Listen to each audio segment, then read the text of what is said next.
So now what do I do? Well, I guess there's only one thing. There's something I'd like to know. Are you real? Can you feel? Hi friends, in Prairie Vintage, my name's Linda. I'm an energy intuitive reader here on YouTube, and I use spirit and my intuition, the tarot, to communicate energies to you guys, fabulous viewers. If you guys are new to this channel, welcome, welcome. I'm so glad you guys are here. And for those of you guys returning, I'm so blessed. I'm so grateful to be here doing your reading again today. I do hope that these readings resonate for all of you guys. You guys are all very safe and welcome in this space with me today. Today's reading, we're looking at this person's recent realizations impacting their next decision, their decision making. Okay, so what decisions will this person be making as a result of their realizations? So this could be your energy. This could be energy of people around you. Okay, you could be coming to this reading in regards to your higher self. Take it into context. Okay, this could be on a collective scale. This could be on a personal scale. It's up to you to sort of see where this resonates. I'm just reading energy, so you apply it as you see fit. Okay, it's the overall flavor of that energy that pulls through that pile that should be resonating for you. And only you can do the intuitive sort of resonance with that reading. Nobody can do that for you. Okay, best way to do that is to ask spirit what you'll see, feel, or hear throughout the reading to determine whether that pile is yours or not. And if the intuition is clear and concise, then we get a good understanding. And if it's clouded, full of fears and full of uncertainties and distractions, it might be harder to know whether that reading is our reading or not our reading. Okay, so everyone has intuition. Whether it's developed or not is certainly going to be another thing altogether. And so I do the card layouts for a reason. For those of you guys who are looking at developing your intuition, I do suggest you sit through the card layout for each of these piles. But if you want to go straight away to the channel message, then you can do that as well. And this will be a pick a card reading, and we'll be pulling 3 cards from this mudras, and we'll be asking exactly that to the divine. Based on this person's realizations, what decisions will they be making? That's going to be shifting or impacting their life. Okay. And these are the decks that I'll be using. And so I'll put a link right here to the tarot deck flip throughs, which has a lot of these decks. And we go through all the cards in the deck and energetically charge the cards so that for future readings, in these readings will resonate with your energy vibration. All right, so beautiful angels, I'll put timestamps below, and we'll select 3 of these mudras, and then we will get into your reading. I'll see you guys at the card selection.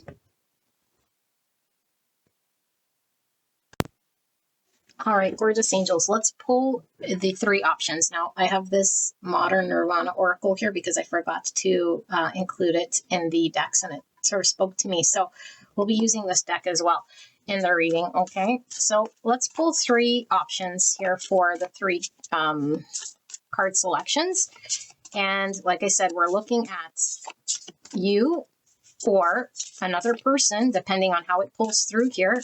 Okay, you can ask the divine for what you want to pull through, whether it's your energy or someone around you, in regards to this person's realizations that's going to be driving their decision making. Okay, so I'm going to close my eyes and I'm going to pull 3 options from this deck. Okay, so Spirit, a clear and concise message in regards to the 3 options for the collective tapped into this reading regarding their realizations driving their next decisions in regards to how it's impacting their decision making. Pile 1, pile 2,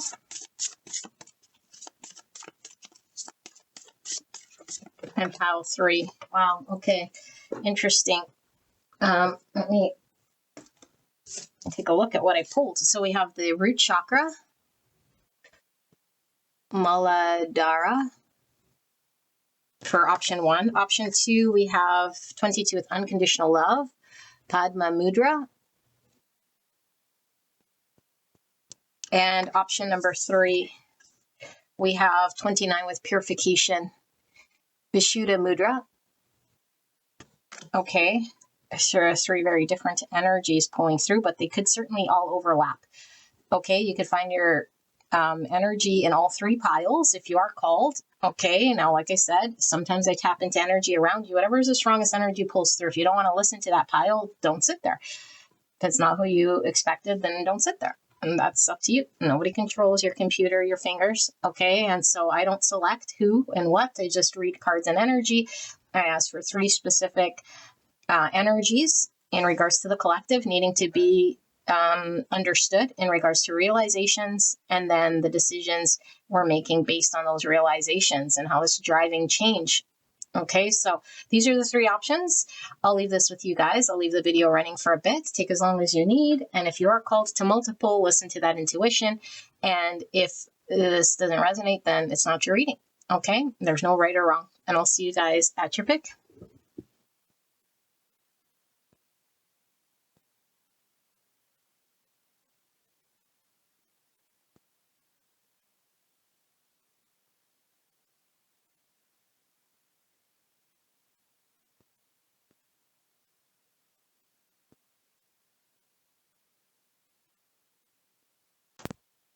All right, gorgeous angel pile number one. You guys picked the root chakra with Muladhara. I don't know if I'm saying that right. A root chakra. Let's take a look at the back side. It says Muladhara, first chakra, base of support. And the location is the base of the spine, the sound lamb. Color red. The symbol is the 4-petal lotus flower. The rules, legs and feet. Elimination and adrenals. Element of earth, and the qualities grounding, stability, security, and support. Okay, so I have pre-shuffled oracle cards. I've not looked at these. I asked spirits in regards to the collective tapped into pile one, this energy that I'm going to be reading. What is this person's realizations that are going to be driving a lot of their decision making that is going to have the most amount of shift in regards to this person's world? Okay, so we'll take a look at what their understanding is and how it's going to be driving the process in which they make decisions. Okay, so this could be your energy around you. Don't force anything to fit. If it doesn't resonate, it doesn't resonate. I don't care. Okay, if it resonates, it resonates. I also don't care. That's up to you. You could do whatever you want. Hopefully it resonates for you, but I'm doing this in regards to whoever needs to hear this message at this time.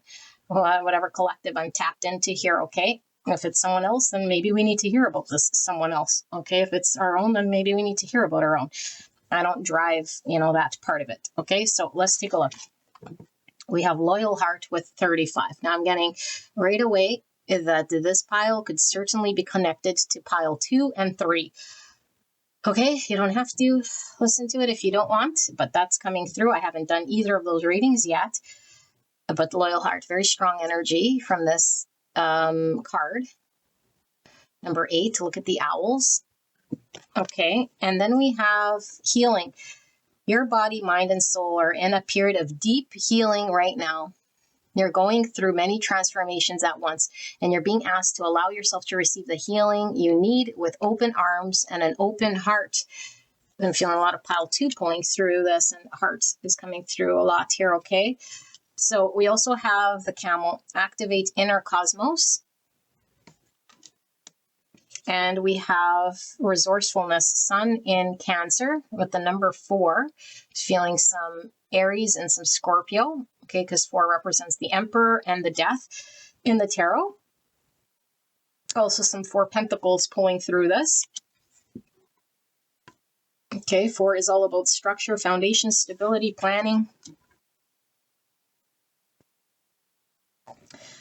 Yes, okay, so we also have sulfur, number 29, or the number 11. And we also have Chiron, another 11. Wow, 1111. Some of you guys might resonate on a twin flame journey, okay? This could be your twin flame. You could be on the twin flame journey,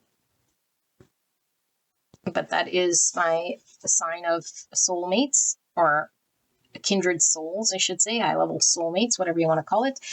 Don't get stuck to label, fixed on label, but it could definitely be here with the 2 owls, and they're looking at each other. It could be a lot of mirroring going on as well. And this is the wounded healer, okay?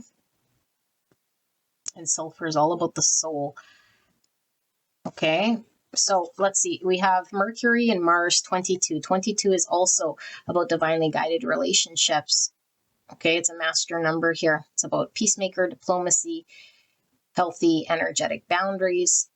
Mercury and Mars. So we have some Gemini and some Virgo and some more Aries and some Scorpio as well. Another number 4. So 44 could be a significant age, but that's also a master number. Integrity is foundation, treating the earth as home and a temple, manifestation, leadership. Okay, so those 4s again, foundation, pragmatism, material reality, and problem solving. Okay, and then we have free will with another 11. My goodness, some things feels very destined here. Okay, so 11 is a master number, divine inspiration, synchronicity, and the encouragement to keep going. Yeah, that's this camel energy too. Free will. Okay, and then we have 14 with distance. So we have some Sagittarius energy and some Taurus energy here. Crows could be talking about communication, but crows travel between worlds. They're messengers. Okay, we see 3 crows here. So there could be several people or I don't know, different sort of communications here. Something about Scorpio energy is also pulling through. So transformation. The sun in the background, I'm getting more divine masculine. Aries energy is actually pulling through with this sun, but we could be pulling some Leo as well through here, although I don't feel a whole lot. I mean, there's the sun here as well. I'm feeling mostly masculine energy with all the sun. Yeah. So feeling some high priestess, some justice, and some judgment energy coming through here. Okay, so balance, duality, choices, the intuition, partnership, polarity, contrast is pulling through. So we have, I follow my inner guidance. Yeah, so we have that high priestess energy, you know, following the intuition, the driving soul here. She's looking up at the divine. We see the third eye that's highlighted. That could be the intuition. Divine guidance, that's 22. And the 11. Okay, and then breath. So she's all in red, which represents this root chakra. And her eyes have a green eyeshadow. I'm getting 1980s, very strong here, just from the energy, and even 70s. Bob cut could be significant, like a pixie cut. She has many piercings. I'm getting Libra energy from the Omega sign.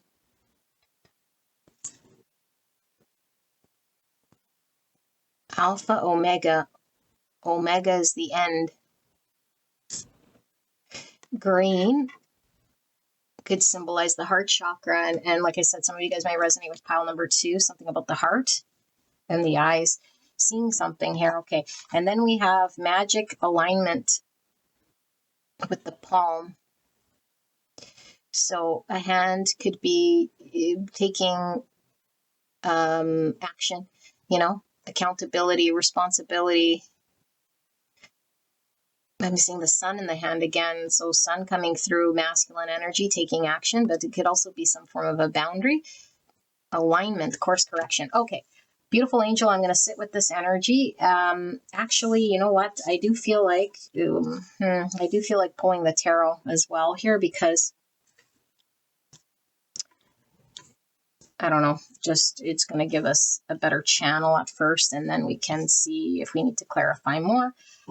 Spirit, for pile number 1 in regards to this energy that we're tapped into, the collective who chose pile 1.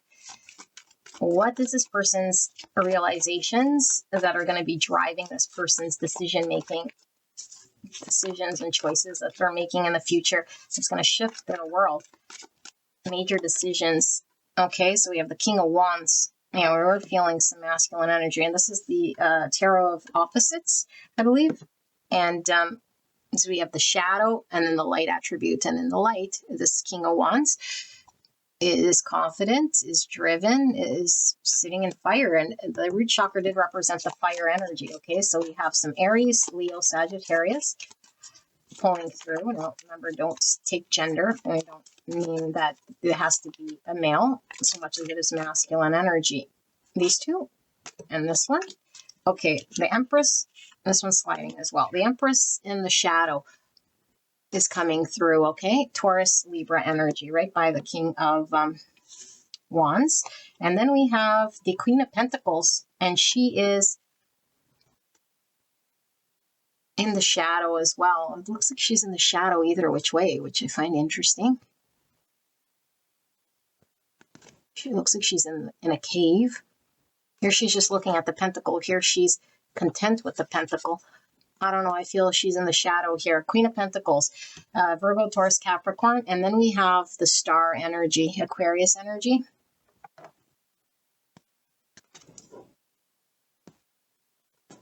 I don't know. I don't feel that one. What should we do? Put that there. And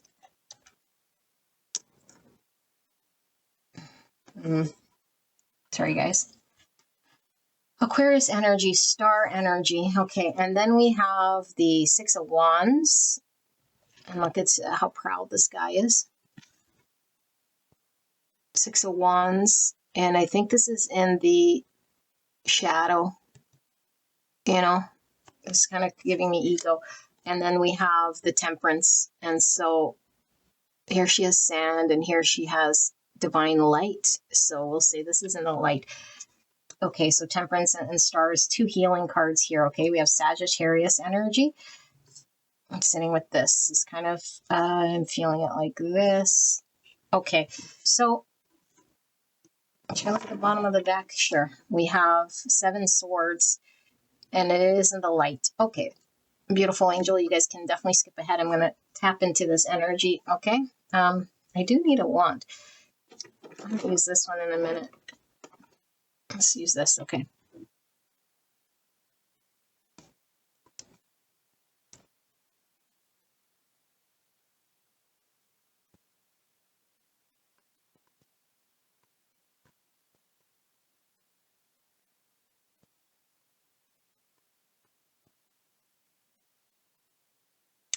Okay, pile number one. This message is fairly simple. All these cards, but it does seem fairly simple. But I feel like we still need a little bit more. Okay, like maybe we'll pull more tarot on this if it doesn't come through as a channel. Sometimes the picture becomes clear by the end of the channel. So just bear with me as I put the pieces together here and the channel starts to flow. Okay, so for one, I don't feel like this is your energy, but it could be. Like I said, it could be somebody around you having realizations that are driving a lot of the decisions in which they're going to be taking and why they're making these sort of decisions that are going to significantly impact their world. Okay, I don't feel this is you, but it could be. Okay, so then take what resonates. You don't have to listen to it if you don't want to. Okay, so the signs here, I did read throughout the card layout. We have a heavy divine masculine energy. Doesn't mean that it has to be a male gender. Okay, but masculine energy is really pulling through here as Aries. Okay, but fire in general. So we have Aries, Leo, Sagittarius energy. And we also have Pisces and Libra and Taurus and a Virgo, Capricorn, Gemini. Okay, where we're really missing, essentially, I could say we have almost every sign here except for, yeah, I didn't say Aquarius, except for watery energy. Okay, and so what this is telling me is that this person has a difficult time. In fact, the Empress is in the shadow, understanding their own emotions. So there could be a block here on how to give and receive love. Okay, and this pile, like I said, could definitely be connected to pile number 2 in some way, or even pile 3.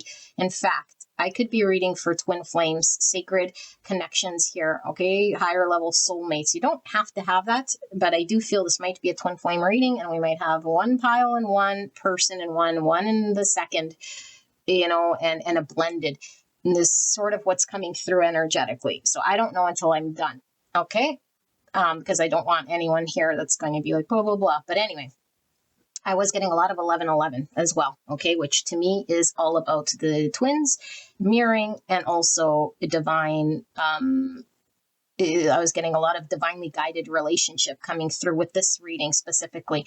Okay, I haven't done the other readings. So I have to preface all of this so that you guys know what sort of reading is happening here. This divine masculine, I feel, okay, energetically is mostly in the masculine, having a difficult time connecting to the softness of the Empress energy. There could be mother wounds here. There could be challenges in regards to connecting to one's emotions. So if I can't understand or have any sort of understanding of my emotions, I won't be able to give and receive. And so there's a block here to this. Okay. And so this is driving a lot of this person's actions currently. And this person does seem very fiery. Okay, like very fiery. And there's times to be fiery, of course, and then there's times to be watery, and all within good balance. I feel like this person is challenged when it comes to accessing their watery side. Okay, and they overcompensate with this fiery energy. And I feel like this person has been guided and is being guided. And this feels very profound. Okay, they're being guided. Now, even if we're being guided by your intuition, by something higher, a higher calling here, we always have free will. But free will isn't a thing until we are totally able to make conscious decisions. And that's why I was getting a lot of the sun. Sun also represents the masculine. Okay, and the reason being is if we are stuck with trauma, with blocks, we are unable to flow the energy, the prana, up to the higher chakras so that we can make higher level decisions, conscious decisions. You know, if we're not conscious, present, in knowing that our words and our actions are sort of where we're stopping in between to make these conscious choices, we're just sort of acting out of the subconscious and thinking that we're making choices. So this person would think that they're making conscious choices, that they feel pretty confident in themselves. In fact, they are the type of person I feel here who's overcompensating with this confidence, because underneath in the subconscious, there's a lot going on here. And so something feels disjointed, but they wouldn't say so, you know, but it's like the more I sort of feel something might be off, the more I must wear this sort of persona, this confident persona, to overcompensate this feeling. And so this person might even appear like someone who seems quite confident, you know, or somebody who might even seem full of themselves, maybe even a little arrogant here. But there is a lack of confidence really at the end of the day here, okay? Because they wouldn't say, I'm lacking confidence, or I don't believe in myself. They wouldn't be that sort of a person. Okay, but we know when we're driving with arrogance, when we're overcompensating, when we were having to prove something, it's coming from a lack of self-confidence. Okay, so now I feel like I have to do this, okay? These are the chakra systems, or the energy systems here that are going on energetically within us. Okay, so we have the root, which is this. Okay, your significator card. Okay, for this reading, for this person's this root chakra. Then we have the sacral and the solar plexus. These are known as the lower three chakras.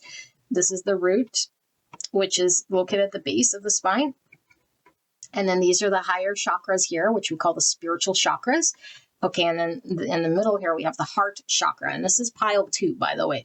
Okay, I haven't done pile 2, but this is the heart. Okay, and from the heart, then we have the throat chakra, and we have the third eye. Okay, which is the third eye chakra, and then we have the crown chakra.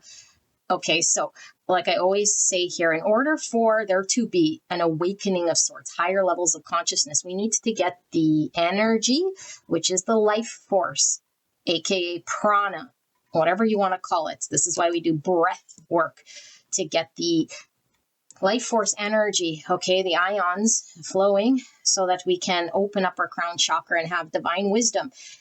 And so this is why we meditate, we do breath work, we are practicing presence, we create space and pause between the motions that we're doing, everyday actions. So we could be very aware of our conscious choices and not just be acting on subconscious. So the prana, through breath work or meditation, flows through our energy systems. And we could practice things such as tantra. Okay, anything that sort of allows the air, the flow of life force energy to flow through the chakra systems, to push its way through our system and open our heart space and open up the psychic abilities here, which gives us the ability to connect to the third eye, speak our authentic truth, connect to the divine, have downloads, begin to channel, have visions, that sort of thing. Okay, and through this process, Spirit says the initiation of opening our spiritual chakras, okay, becoming psychic, intuitive, and having these downloads, and the more our heart is open, the more we're blessed with this gift. Because Spirit does not bless a whole bunch of people with the gift of being able to connect to such magical powers here if their heart is closed, because they'll be self-serving. They'll use it against what the divine has intended this to be. And so the more we're open with the heart, okay, through love and compassion and service to others, okay, the heart isn't self-serving in any way at all. The only way this heart would be closed here is if there's blocks here. Okay, and you can only have blocks in the lower three. You can't have a block in the throat. You can't have a block, the third eye, okay? That's a misnomer. I mean, energy won't flow here, so you might, have an inability to speak your truth or an inability to open the heart here because the heart will close. So this is the doorway, and it closes automatically when we have judgment, when we have insecurity, when we have ego, when we have addiction, when we have any block in these root chakras, sacral chakra and solar plexus, the heart closes. The prana can't flow, can't open the third eye, can't connect to divine.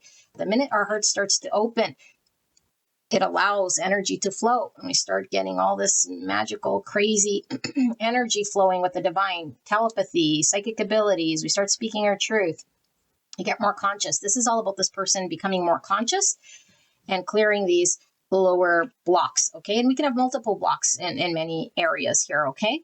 So blocks are in the subconscious, and once they're understood by us or seen by us, they're no longer in the subconscious, but they could still be blocks, okay? Because just because we see them doesn't mean it's a block. We have to transmute the energy, okay? And I don't want to get too woo-woo with you guys here, but the transmutation of this energy means I take this block, I work with this block, and I undo this block through meditation, breath work, understanding myself more, forgiveness, compassion, extending love.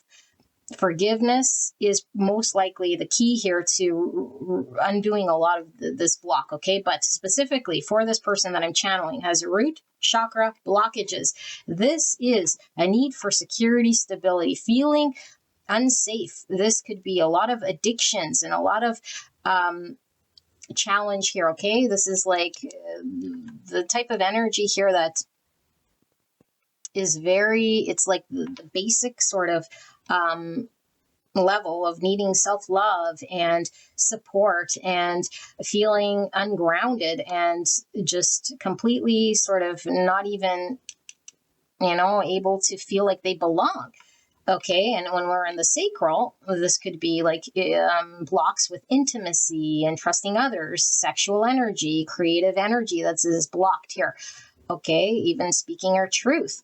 And then with the solar plexus, we can have ego challenges here, thinking that we are doer and I'm greater and I am passing judgment and I am above others, or I'm greater than because I can attain this, and having material desires in some way that are superseding any sort of spiritual things, okay? But we might feel like I'm one of the group, or this is still blocks. Okay, this is still blocks. Because when we know that we are sort of now higher in the spiritual realms, we know that material desire and happiness doesn't fulfill us. Okay, this would be like law of attraction, believe it till I make it. And I'm going to do a manifestation board so I can get the house, the car, the person. Like we're still here in the matrix. Okay. And so when we have very profound spiritual awakening, I'm talking Kundalini, which I'm talking here. okay, or a profound conscious awakening. We have to open this heart space and transmute a lot of the blockages, or else the prana can't flow because the block is too coagulated down here. It's too blocked. And so the air can't flow, the heart can't open, and then we stay in addiction, we stay in distraction, we stay in whatever sort of motions we're doing here, okay?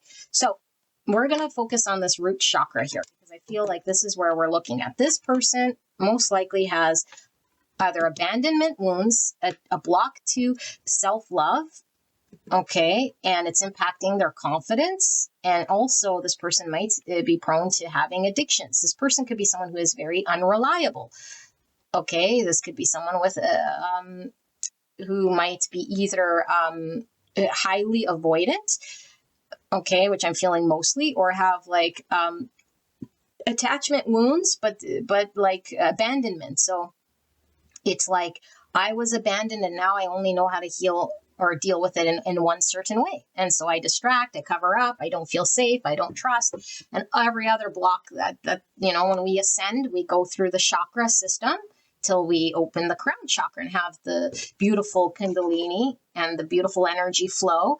Okay, but we work through all these sort of areas and we can have multiple blocks, like I say. Okay, so we can't have free will until the blocks that are sort of casting shadows and making the subconscious make decisions, or while there's blocks, we can't make the free will and conscious choice to make decisions. So right now you would know this person, if this is you or not, okay, in making decisions, and you might not be aware, but this person's decisions have been strictly from their wound. Okay, strictly from their wound. What are they starting to realize? Their heart chakra is opening. Okay, and the heart chakra starts to open, allowing the energy to start to flow. This is very painful because, as anyone who knows has done shadow work and transmutation of energy, we must look at the truths, we must look at our wounds and our blocks, and then we must do something with it. Like I said, a big part of it is forgiveness, showing compassion to self, self-love, this sort of a thing. Okay, this person has a destined future here, okay? And I do feel like if this is somebody that you know, the future could certainly involve you, okay? There's mirrored souls here through a wisdom of an experience, and I feel this is wisdom of the heart, not of the intellect, not how much this person knows or is successful, or how they can have worldly success or be seen. Okay, that would be ego. That would not be anything to do with spirit or spiritual growth. This is all about heart wisdom. And when we have heart wisdom, the heart starts to open more and more and more. Energy starts to flow up. And we start to see the truth, which is the divine truth. Okay, not our own subjective truth, our own perspective of hurts and pains, abandonment, and how I see myself as lacking and without. And as long as I believe I'm without and lacking and incapable, then that's what I keep manifesting. And so this person's realizations is becoming seeing the truth of who they are. So something is breaking free from the soul here, and it could be that they've had an awakening due to a relationship is mirrored back to this person, and it could be on both sides. You could certainly be here as experiencing this as well as this person, okay, or they could have had something shown to them about themselves that's opening their heart chakra here, and they're healing.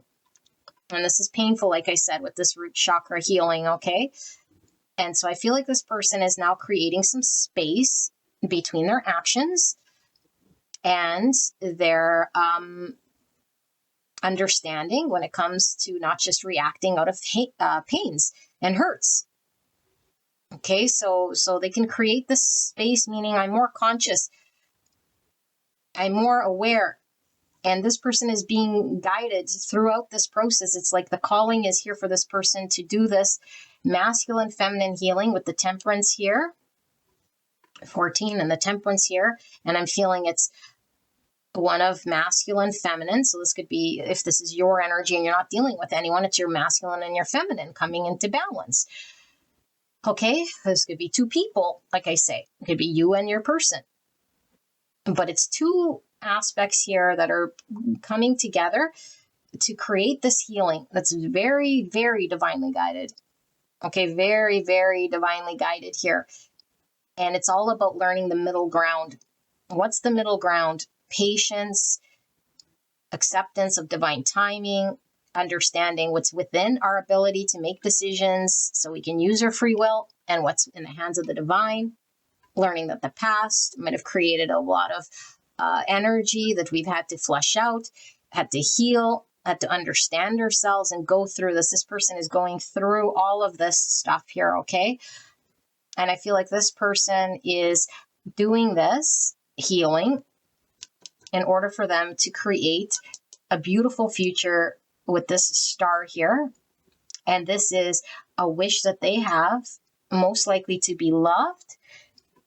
Okay, and inside their subconscious, like we all do, we have a desire to attain beautiful love and acceptance for who we truly are, not who we think we are or have to be or pretend to be or wear a certain persona. This person, and most likely, like everyone who is sort of in matrix and who's in ego, is tired. And so they have an idea or have had an idea of who they had to be, how they had to look in order for them to be accepted, approved, loved, liked. And so my image is going to have to look like this according to my trauma beliefs and my subconscious. And so I'm going to just act like that, and think that this is me. Like, I got to act like that. Otherwise I'll be shunned. Otherwise I won't be approved. Otherwise I won't be liked. And so this person, like I said, could be, having to show up, like show out, or what is it called? Show up. But not like show up to you, but like show one up. Like, I got to show myself. I got to prove myself. I got to, I don't know, be in it to win it, And it's like, and then people will appreciate me. And it's like, if I can't appear successful or show up in this way, then most likely I retreat. And so, like I said, this person could be avoidant. And so it could be that this person seems as though they create a lot of space and distance between their highest capacity of actually experiencing deep, profound love and experience. If they know, maybe I won't be successful, maybe I'm not deserving of it, maybe I won't be able to do this or do that, and now I'm dancing with the doubts and the low self-worth and the beliefs of the ego that keeps me sort of thinking one thing, and then I just believe those thoughts. Okay, and then when I believe those thoughts, I create all sorts of conflict. I create all sorts of energy that isn't necessarily me. And so I feel like this person has been in some form of untruth when it comes to dealing with their world. They have not been honest. They've been wearing a coat. If I can't be confident and appear successful, then I don't want to be seen, or I don't engage, or I withhold, or I create distance, or I create space. I'm not ready. I don't know, blah, blah, blah. And it's like, well, what is the actual truth of this person? The truth of this person is the truth of everyone's truth. There were beautiful divine beings. And all of the experience that we had, abandonment, mistreatment, and all of this stuff does not tarnish your beautiful divine light. We are consciousness itself. And so this person is coming to the truth and the understanding of who they are. Okay, and the only way that we can have this sort of realization is if we're touched by the hand of God. It was divinely orchestrated, and we saw the light somehow. Something woke us up, or reflected through another.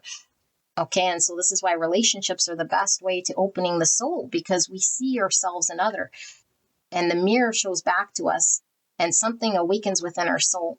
And when this awakens within our soul, it's like, I know of a deeper truth, and now there's conflicting sort of ego and shadow and all of this stuff, but a deeper truth, because the heart overcomes a lot of this pain and suffering. And so we could be in the world of having to hold these two things. It's like, how do I overcome the ego? How do I reconcile all of this pain that I've carried for who knows how long, maybe all of my lifetime? that I need to heal and look at and be honest with myself, that I've been maybe too fearful. That would be too much for the ego to admit, especially this type of a person, that I'm scared. This person would not admit fear. Although what does a cowardly person who runs or withholds is fearful, And so I feel this person has a challenge speaking one's truth, and also this person has a challenge in taking action. I think there's a lack of confidence here. So with all of this fire and all of this puffing up chest, I feel like this person is no action and energetically putting on a show of sorts of something that they're not. But I feel like this person might be very challenged even with communicating their truth. So it might be a lot of talk of nothing. I only talk about, what might make me appear stronger or better or smarter in some way. But it's like when it comes to the deepness of how I truly feel and what I truly desire in my soul, it's like I have a hard time because, again, this person's missing a lot of these cups. And so I don't know who I truly am emotionally. I avoid it. I don't go there. There's too much pain. There's too much block. And this block is being opened, and it's a painful process. And we don't want to experience this, especially knowing that it's going to be a challenging experience to go through this. It stinks, we have sulfur here. It's not pleasant. And so we consciously sort of are, I say consciously, loosely, not with our higher states of consciousness, but we consciously make decisions that keep us distracted. Okay, but we're not even really conscious. It's subconscious driving those decisions and those actions on auto program to avoid the pain that's been brewing in my root chakra. And so I suppress some more. And that's why addiction becomes a thing, because I just suppress it. I avoid it. I numb it. I distract, and I don't need to deal with it. And now the eyes are open here, and we're seeing a greater truth, and we're being called to follow in the direction of the truth.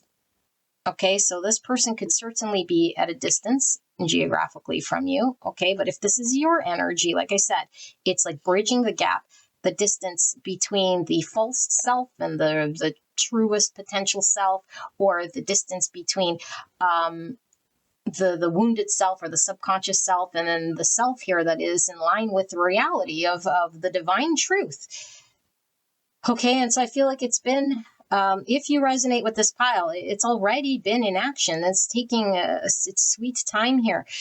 Okay, the camel also has a hump, which stores the water. Okay, so when I said no cups, it's like there's a whole bunch of water sitting here in the reservoir of this camel. But it's sitting here. Okay, and it's not being, like I said, this person has a difficult time expressing or tapping into it. Doesn't mean this person can't have emotions at all. No, they're not an anomaly here out of all the billions of people without emotions.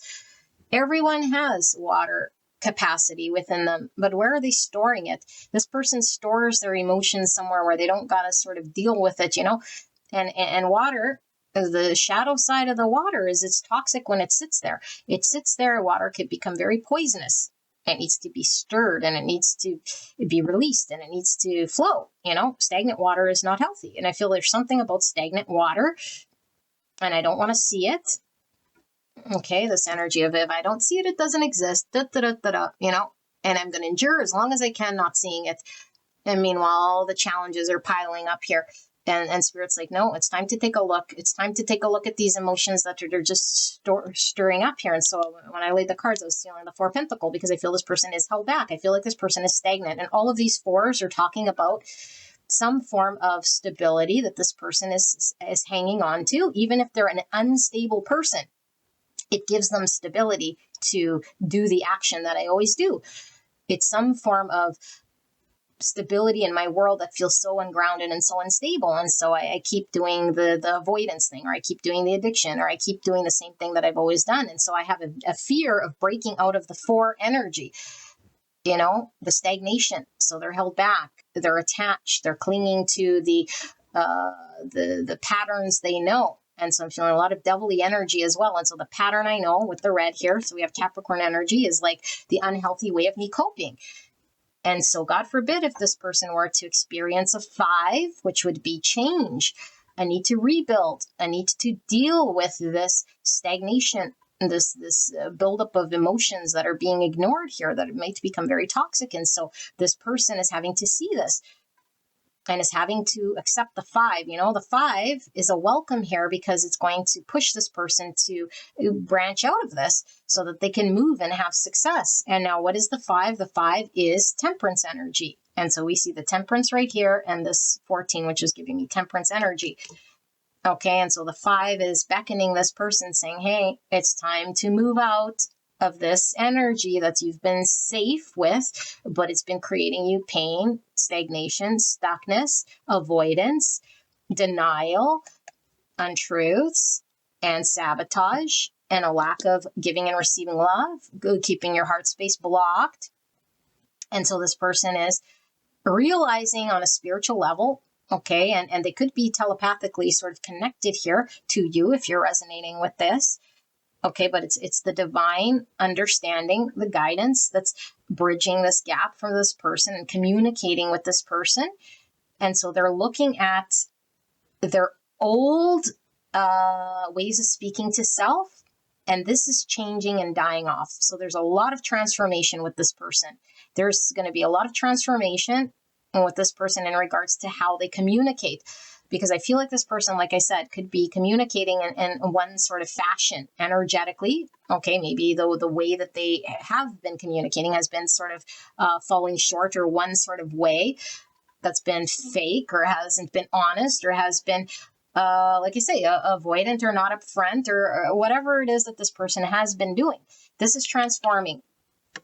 Okay, and so these realizations could be coming through soul growth, through dreams, through telepathic downloads, through seeing their soul, recognizing this.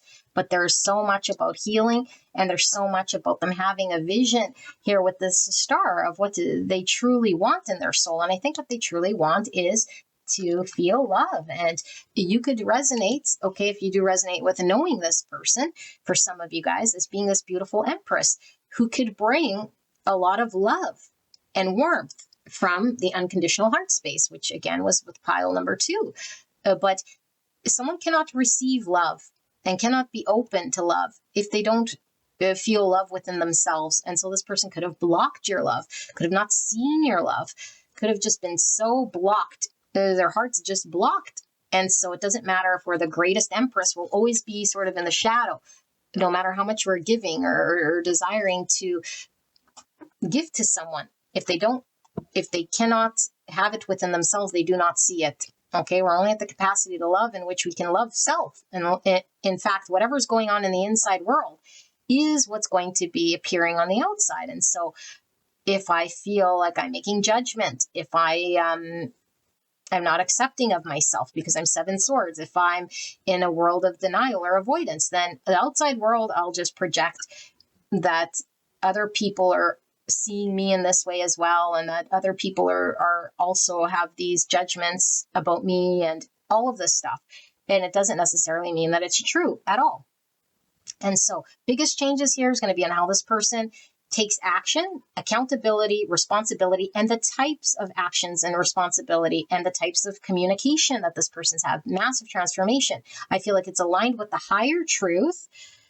Okay. And so it's going from this more egotistical, wounded root chakra place, because I feel like a lot of their actions were choosing the thing that kept them feeling safe, like the addiction or the distraction, or the thing that made them appear like they were, going to be looking in a certain way. Then they would take action on it. It's like, no, that's no longer what the action is about.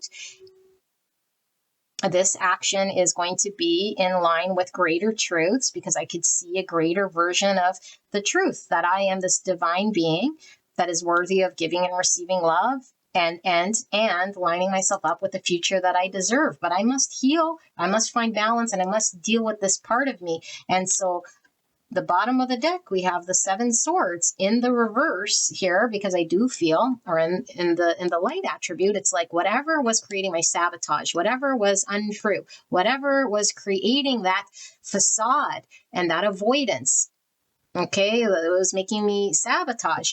This is now seen by me. I'm now understanding and I'm now picking the truth. I'm picking the truth overall. I'm picking it over ego. I'm picking it over the pain, even if that means I got to deal with this pain.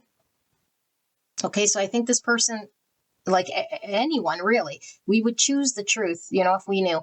But if we're in the dark and we don't know that we're choosing sabotage, we're choosing lies, we're choosing like out of the subconscious reaction because we've been hurt. If we don't know, then we don't have an opportunity to be conscious with free will to choose the choice or the truth. The truth is most aligned with spirit, with the highest state of consciousness. That's the truth. And so when we are acting from the lower chakras, we're far removed from the truth.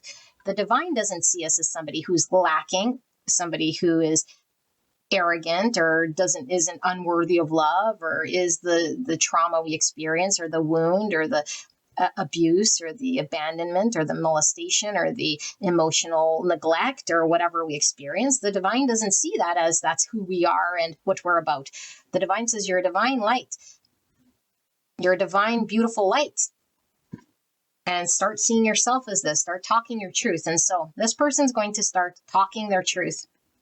They're coming out of this energy. They're healing this thing. Okay, and so I feel like there's already been a breakthrough. The awakening's already in process. This person's already in a way of healing. I feel like this person, it might be somebody here who could have really sort of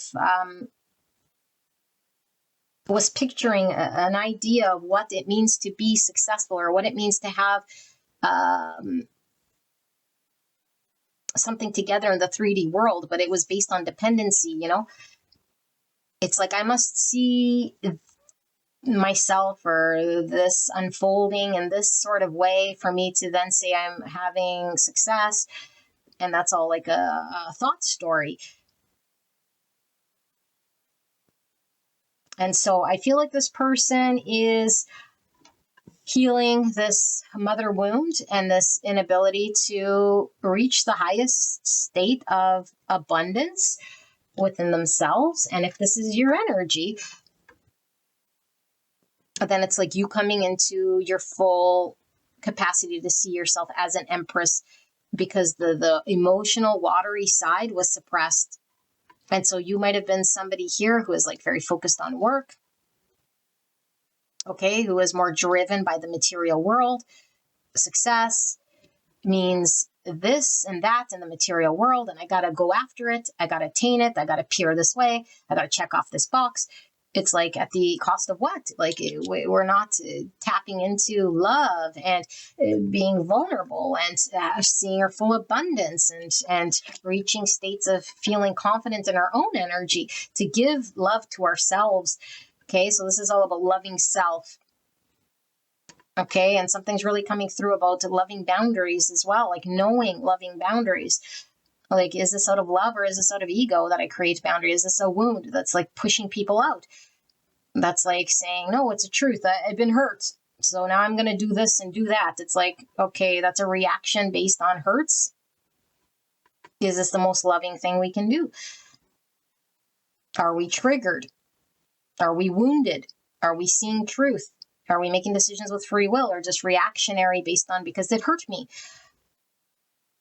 All of this is becoming understood and seen, okay? But really it's working through ego, the false self, the story we have of the image that we must do and upkeep, a lot of the healing and a lot of the decisions in regards to what actions we take, the truth we speak, the distractions we're doing, and really being open to the divine guidance where it might have been very blocked in the past, okay?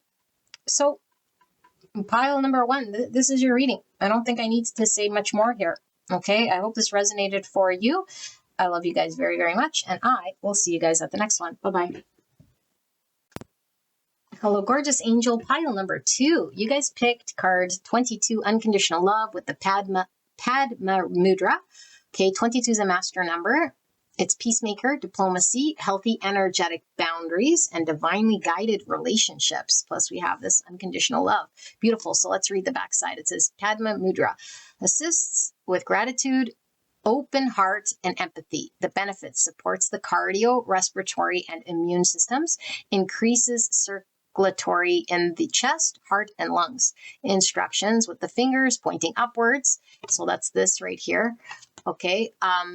Bring the heels of the hands together, keeping the pinky fingers and thumbs together. Spread the other fingers, bring the hands in front of the heart, relax the shoulders down, and lengthen the spine. Focus. My heart blossoms open with unconditional love.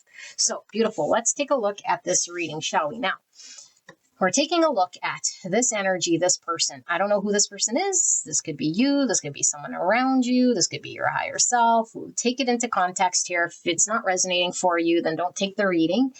Okay, it's something you're needing to hear. So it could be someone in your vicinity that pulls through here. Okay, if you don't want to hear about this person, then don't listen, like I say. And we're asking, what is this person's realizations that they're having that are going to be impacting this person's decision making, that are going to have the most significant amount of change in this person's world? Okay, so it's all about the realizations that are driving the change. So let's take a look. So we have flexible, 19. So 19 is divine masculine energy here. Okay, so getting some sun, some Leo, flexibility. Beautiful. And then we have comfort. How can you bring more comfort into your life? You can increase your comfort through tangible things such as soft clothes and food, and intangible things such as thinking loving thoughts about yourself and inviting peace into your heart. Beautiful. Something about the sleep's coming through here because I'm seeing the sleeping mask, or the mask we wear to sleep. Okay, dear, open your heart power. Oh my goodness, you guys. So pre-shuffled oracle cards. I've not looked at these. So one, we're getting the divine masculine, which I was feeling with the 19, but also the heart is coming through. Okay, with deer. Okay, and then we have one in lust, and we have the sign of Venus with Aries. Oops, we should cover this up. Where's the little thingy? Let's put that there. No, undo that. Okay, so lust. Interesting here. Okay, we see a volcano in the background, and we see a, I don't know, this is a chameleon or an iguana. Okay, fascinating. And then we have alchemical wedding. Oh my goodness, a number 60 or the number 6. So I'm getting Gemini and Capricorn energy because 6 is lover's devil energy. We see the light and the dark. Okay, which would be lover's devil. It could be ego versus love. You know, it's like God with love and the ego with the shadow. But the alchemical wedding is like the 4 of wands, because this is all about union. And it's also alchemical, like temperance energy, the balance. Okay, the synergy of two things sort of coming together here. Fascinating. And then we have calcification, number 64, or the number 10. And so we had 10 here as well. You guys might be seeing 10, 10. Okay, but 10 is all about completions, ends of cycles, transformation. It's also new beginnings. Okay, potential opportunities. So we have Wheel of Fortune and Sun energy pulling through again. The calcification is something could be sort of getting stuck here, and something could be heating up. A need to heat up before it sort of becomes stuck here in some way. So we have Sun and Chiron. Oh my goodness, number 7. So more Sun energy. I'm feeling a lot of masculine energy through this pile. Now, I did say for pile 1 to come over here. Okay, some of you guys might resonate with pile 1 as well. And this does feel similar in some way, but I'm feeling a lot of this masculine, mostly Aries energy I am feeling, although Sun is Leo. So we have Sun and Chiron came up for pile 1. Same with the Sun energy. Okay, but 7 is Chariot, which is this integration of the shadow and the light. Chariot is victory and forward movement and divine sort of, with this 22 is like being divinely guided. Okay, so we have 7, which is faith, wisdom, reflection, understanding, spirituality. It's about solitude. It's about metaphysics. It's about personal growth. It's about intellect. Seven is also tower energy, which is the deconstruction of the structures here. And so we were feeling something stuck here with calcification, or this.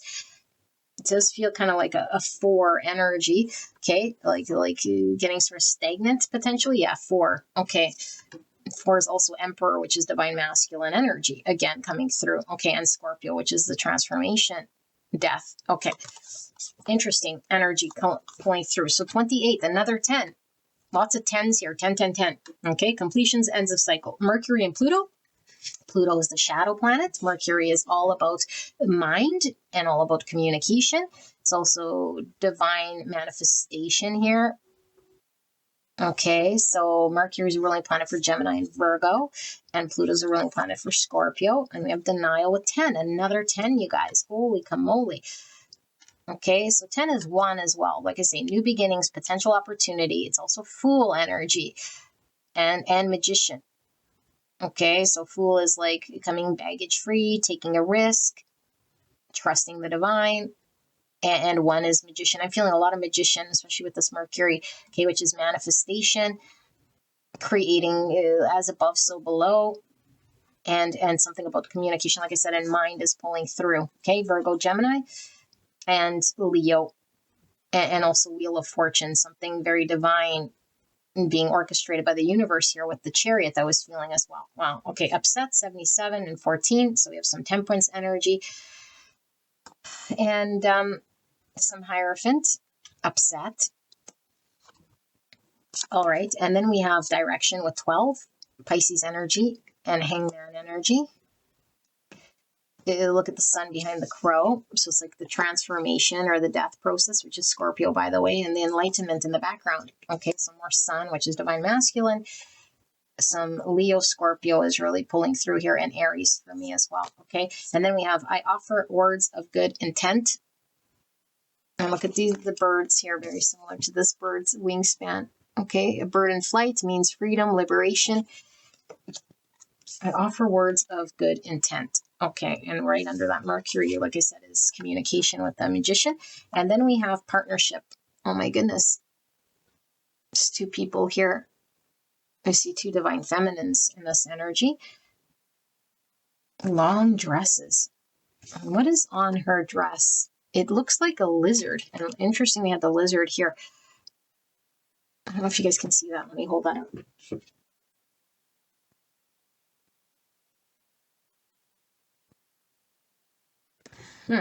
Fascinating. And then we have balance and chaos. So I'm getting a lot of Temperance energy, and then the sun keeps coming through masculine energy. Sun can talk about consciousness, enlightenment, seeing clearly. Okay, something blocked here. Okay. What am I going to do? I'm going to do the same I did for pile 1, which is I'm going to pull the tarot. Although this messaging is very clear already, I do feel like the tarot is going to give us some more layer here to this reading. Yeah. All right. So let's pull some tarot spirit for pile number 2 in regards to the energy that I'm about to channel. So this person's realizations that are going to be driving a lot of this person's decision making. We're going to have the most amount of change in this person's world. Clear and concise message for the greatest and highest good of pile number 2. Please protect me and the viewer as I channel this message for the greatest and highest good of pile 2. Thank you so much, pile 2, for allowing me to tap into your energy, the energy around you at this time. I'm so blessed to be here. I want to give it a good shuffle. I am being called to ring a bell here, okay? So just mute your thing in case it's loud. It might cut out the sound, but...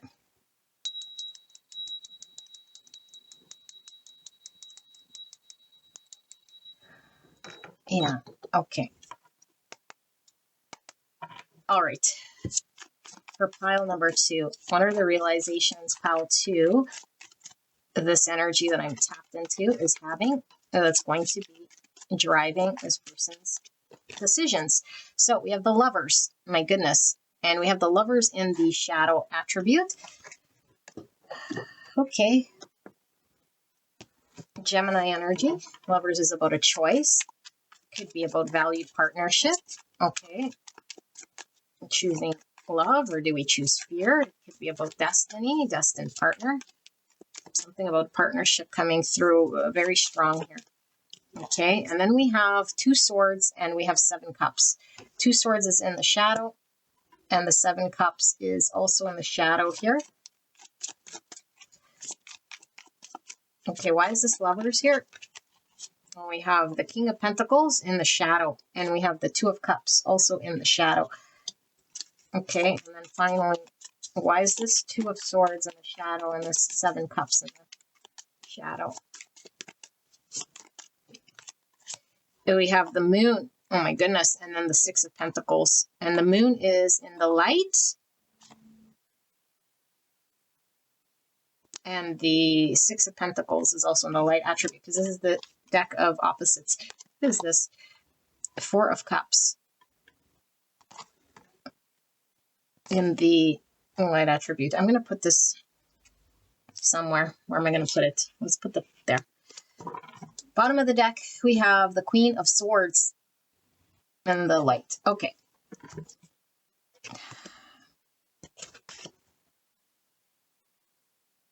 No, sorry guys, this is going to take a while. You guys can skip ahead because I need to feel where I want to put this stuff.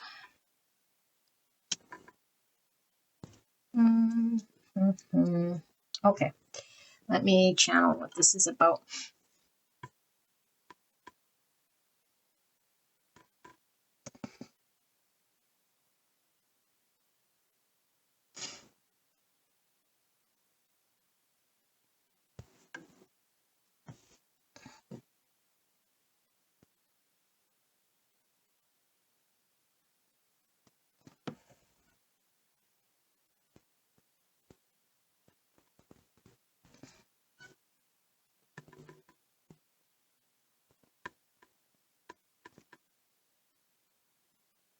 Okay, pile number 2. Interesting, very fascinating, these readings today. Some of you guys might resonate with pile 1. It does feel kind of similar, but it could not be the same energy. Okay, only you'll know if it resonates for you or not. Okay, but I do highly encourage you go listen to pile 1, because I'm going to repeat a lot of the same sort of things there, and so it's going to give you some sort of idea there. But there are some differences with this group. Okay, so this to me does not feel like it's going to be your energy, but it could be. So you apply it as you see fit. If you don't want to hear about this person, then don't listen to the reading. I can't do anything about that, okay? So let me get some things out of the way here. We have a lot of divine masculine energy pulling through this pile, okay? It doesn't have to be a male gender. This is just talking energy specifically. I'm not talking gender. If I was, I would say it. Okay, so the divine masculine energy here is going through something. Okay, so for signs, a strong Aries, okay, some Leo, and some Pisces, some Virgo, Taurus, Capricorn, and some Gemini, Libra, Aquarius, and some Sagittarius. I don't know if I said it. And some Scorpio energy as well pulling through here, okay? So this pile feels to be missing a lot of water, same as pile 1. Okay, the only water, in fact, that this pile sort of has here is from the Scorpio shadow part. And it's really trying to show me why this person is, or what's happening here. There's a lot of transformation happening, and there's a lot of shadow here. Okay, so this person has parts of themselves that's been very stagnant due to a shadowy side of themselves that is coming to the surface for them to deal with and heal, for them to see. Okay, I think they've been getting in their own way of seeing and understanding the truth about the impacts of their decisions and where they're at in life. Because I feel like this person with this denial has been in a situation or a circumstance of their own making, and completely in denial of understanding, one, that they're there as a making of their own creation, and two, that there's anything that they're able to do to get themselves sort of out of there, and make reasons and excuses why they sort of need to stay, or why they can't be any different or make or drive any change. I feel like this person could definitely be lacking in some form of, what's the word? It's like, one, I feel that this person could be very, very impulsive. Also, I feel like this person is choosing not consciously, so choosing a lot of the decision making out of fear. And I feel like this person has been called, and this person's been called to make certain choices that are more aligned with the heart space out of love. Now, choosing love, does this mean it's always easy? Does this mean it's choosing transaction? No, this means choosing truth. Okay, so unconditional love here is opening of the heart space that allows us to accept truths, as painful as they might be. And in order for us to see the world truly as it is, we have to understand what's going on in our inside world truthfully, because our inside world is going to reflect the outside world. And I think this person seems to me have a shadowy part. It could be a chip on their shoulder, something that's getting this person to react and do what it is that this person does. And I feel like as fixed as this person is, there is a calling for this person to, one, come out of that solid state of how they think that they have committed themselves to be. And no matter that fixed energy that I'm feeling, there's also a side of this person that seems almost very impulsive in some way, so it's fixed, but it's impulsive, and choosing things that aren't aligned with this person's greatest good. I feel like this person's environment plays a big part in how this person is. And so it's like, my environment is going to dictate to me. And I believe that my environment has more control over me and has the power over me, and that I must work within that environment in order to be the greatest version of me, or to do the thing I need to do. It's like, no, you don't. Your environment is a reflection and a result of who you are, and saying who you are on the inside. And so this person, his realizations here is being called by the divine for them to make sense in this chaos, okay, and find a form of harmony and balance. And so there's this masculine and feminine energy that must come into balance. And so there's the watery energy as well as the fiery energy here, okay, that's going to create this more balanced self. Because I feel like this person certainly is coming through as mostly all fire. And like I said, the only water really is the Scorpio part, which is the shadowy part of this person. And so their experience with emotions has been not the greatest. In fact, I feel like this person might see emotions as weak or not for them, or like they might shun it, like proactively. And this is what's different than the pile one, because I feel like this person, unlike pile one, is like, it feels more hurt here, because I do feel like pile two energy feels like resisting emotions, and it feels like I know the truth. It's not that this person is just not seeing the truth and is sort of blinded to the truth because of their subconscious pains. It's like this person, and you must go watch one to understand what I'm saying here, because this is the key difference here that needs to be really understood by this pile. Otherwise, see you later, because I don't want to deliver this message if you're not understanding what I'm saying in the other pile. There's a in denial here with this energy, that they think that they know what emotions are about, that they think they know themselves within, and they do not. And it's creating suffering in this person's world. And they're being called to see things completely differently, but it starts from within, because this person's getting in the way of obviously the outward manifestations of the world that could bring them happiness, but they're also getting in the way of their own self, and they're creating the block, and they're also not understanding a transformation that needs to happen in order to find peace. And so this person is actually experiencing chaos, no matter how much they think that maybe they're not, or maybe they think it must be, or I don't know. There's something here about the truth that this person is proactively avoiding seeing on purpose, and arrogance in a way here that thinks that they know, and then it creates this suffering. And so what this person is having is like nightmares, sleepless nights here. I feel like this person feels like this gives them some form of control in some way, It's like, by me doing what I am doing, that means I am controlling a situation, or it's giving me empowerment or outcome. Meanwhile, it's the opposite. It's keeping them stagnant.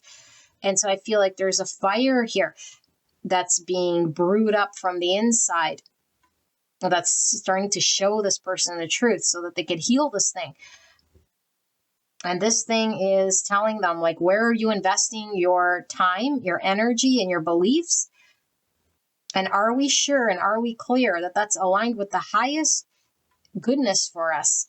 Are we clear about this? Are we running with an idea and an experience and an understanding that we've had in the past? And so this person is needing to go through this in order for them to get clear about their manifestations of what they're going to experience in their world. And this would require them being more flexible, becoming honest about where they're in denial, accepting that they could possibly be misunderstood. They could possibly be understanding themselves from an aspect that might not necessarily be from the highest understanding, or it could be untrue. And so I feel like this person could even be telling themselves that they are okay, and this gives them a sense of false empowerment, false control. But it's like, at least I feel like I'm, managing my world or controlling my world. But how they'll know that this person is like, but they're still stagnant. Their situation is misaligned. There's something missing. There's something lackluster. They're being called to awaken. They're being called to challenge themselves. They're being called to impact the world here, as opposed to being reactionary based on how the world's impacting them. And so I feel like this person could be stuck in their world for quite some time. And it could be that they repeat a lot of the same sort of challenges. And there's a rebirth that's calling to this person in order for this person to experience greatness here and see clearly. Okay, so this person could be very cynical. This person could have a very sort of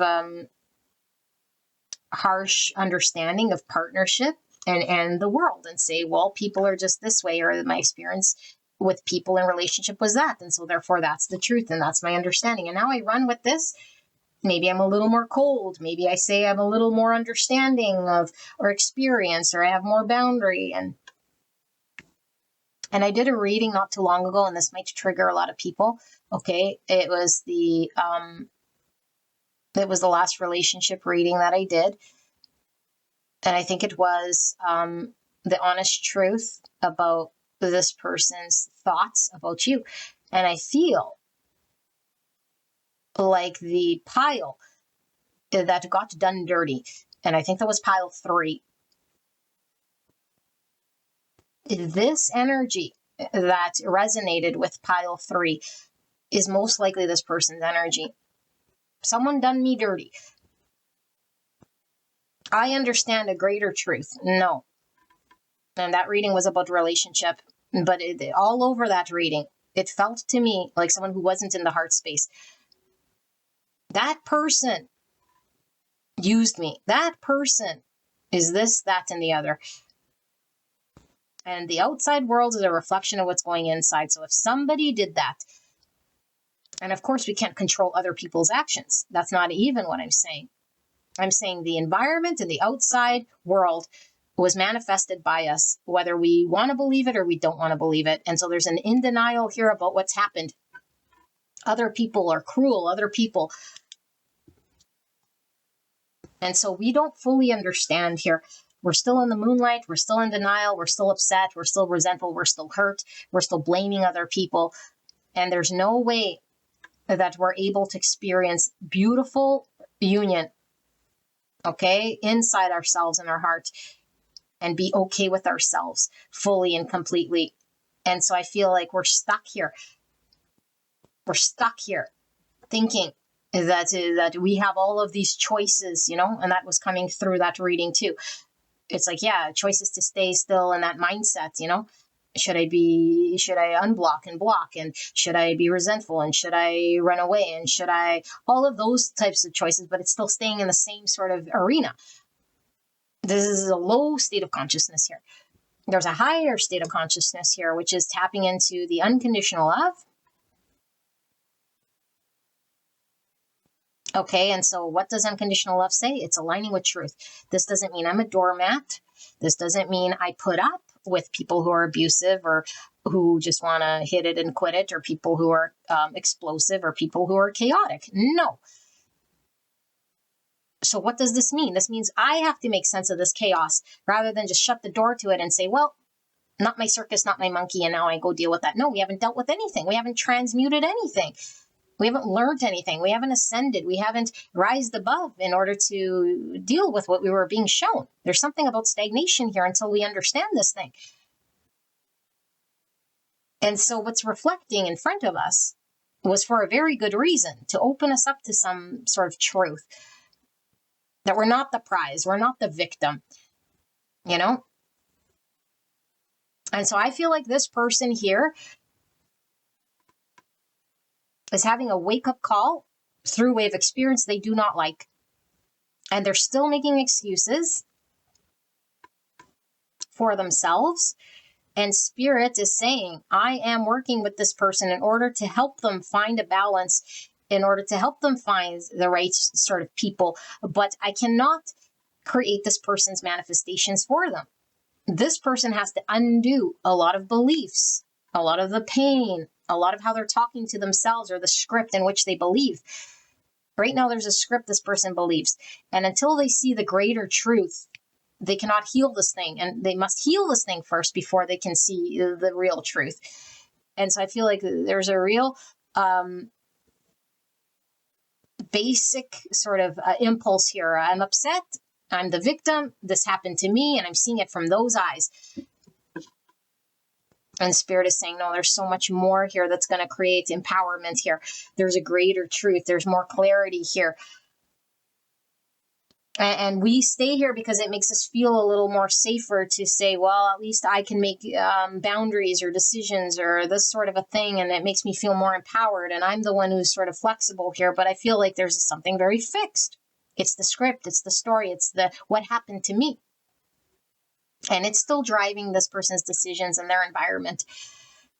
And they might experience more disappointments, more of the same thing they don't want to experience. And on and on and on they will keep until they wake up and get out of their own way and allow this transformation to happen, to say, is it possible that my understanding of relationship, that my look at myself, of how I'm thinking maybe I'm the one who's slighted or victimed, or I'm the one who's in control, or I'm the greater position here, that having that sort of mindset is what's creating my suffering, is what's creating my experience, because now I'm creating this tier system. It's not balanced. It's not working through this chaos. And so as long as I see it on a two-tiered, them and me, my experience out there, and now I'm the one that's choosing clearly, or I'm the one that's, I don't know, more in charge. Maybe I'm more understanding, or I have more, I don't know, I'm more ascended, I'm more enlightened, I'm more this, I'm more that. It's like, actually, no. Same as the person who slighted you. Same. And so we're really needing to integrate the shadowy part of that ego. And so I feel like there is something still not seen by this person, but what they're realizing here is, I think they're doubling down in their victim story, if you want to call it that. Okay, they're really driven by what has happened in some way. They're really sort of really wrapped up in their environment. You know, what happened, what's happening, the people in front of me, my circumstance, and that sort of thing. And working through what does empowerment look like, what does the truth look like, and working through all this stuff so that they could transform and get out of their own way, so that they could see things from a different perspective, so they can have a whole change of direction. What's the change of direction? This will probably take them in a whole new way.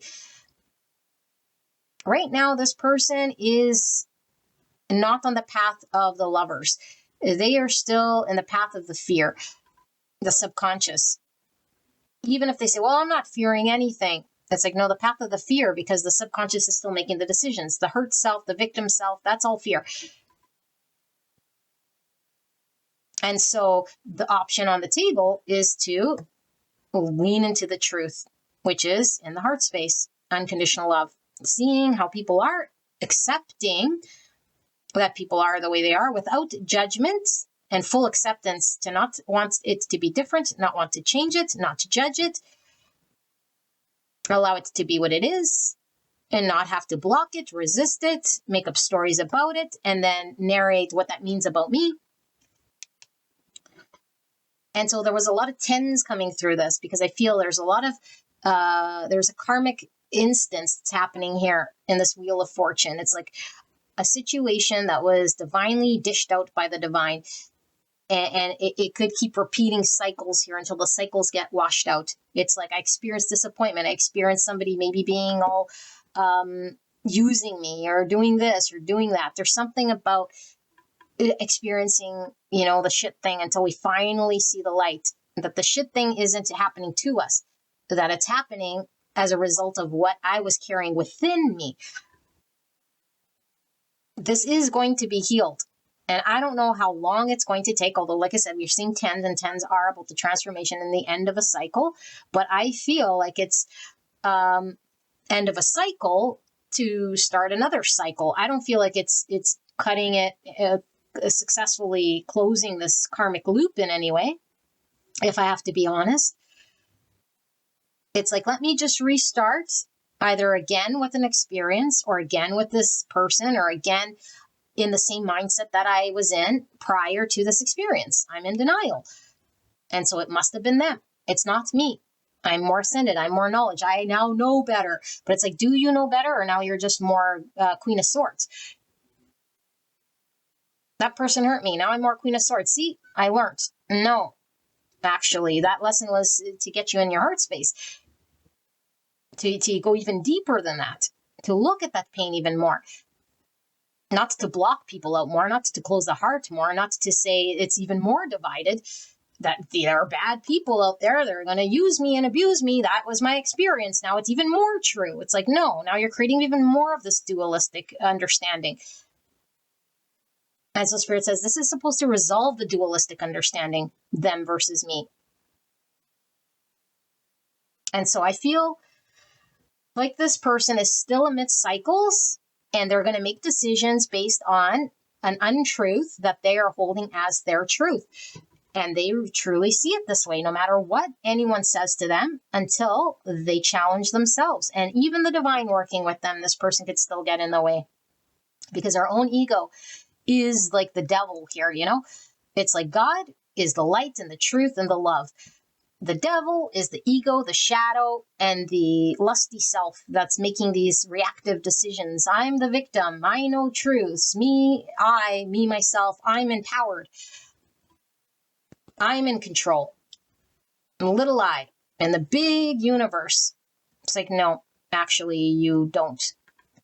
So let's take a look for this energy, because I do feel like this energy always sort of irritates me for some reason. Because I do feel like it's so fixed in an understanding that it thinks it's right. And it's creating the denial that doesn't allow for the transformation and the metamorphosis and the change of direction. It's like, and how long will this person sit here before they'll start to question that maybe it is me. Maybe I do need to heal this. Maybe I'm not seeing the truth. Maybe there is no real victim here. Maybe it's just how I'm seeing things. Maybe it's my own story. Then I'll feel more empowered. Then it can manifest different. Okay, so let's see. Final message for pile 2. What am I missing here?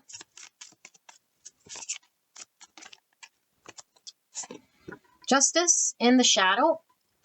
Yeah, someone slighted me. It was unfair. It was imbalanced. I'm still game playing here, I feel, with the checkerboard, okay? So we have Libra energy. Someone feels slighted. Someone feels, I don't know, like things were unjust, and it's the cruel, cruel world. But also I'm getting the karmic experience that needs to be understood, not still in denial. Okay, 5 wands. Now this is in the light attribute. So we'll see how that plays into effect. But 5 wands is what? Is challenge. It's multiple thoughts. It could be conflict with other or internal conflict. I'm seeing 2 people here. But I'm seeing, like, in the light, to me, it's like we could read this as like playful banter in some way, but I feel like it's more still in the ego. We still haven't plunged into the depths of the shadowy part here, and it's still surface here. It's like them versus me. Yeah, this person needs to plunge. Okay, and the 6 Pentacles coming out again in the light. So again, this is where do we invest? And this is talking about balance, the 6 Pentacle and the Justice. Okay, but also the 3 Pentacle. It's like learning to cooperate, collaborate. And we have the Hermit. And here the Lantern's off. So again, not knowing oneself, needing to do the inner pilgrimage of understanding. We have the Ace of Wands and the light. So this is giving me this lusty energy here. So let's see. We have the World. Okay, good. Although this world is in reverse.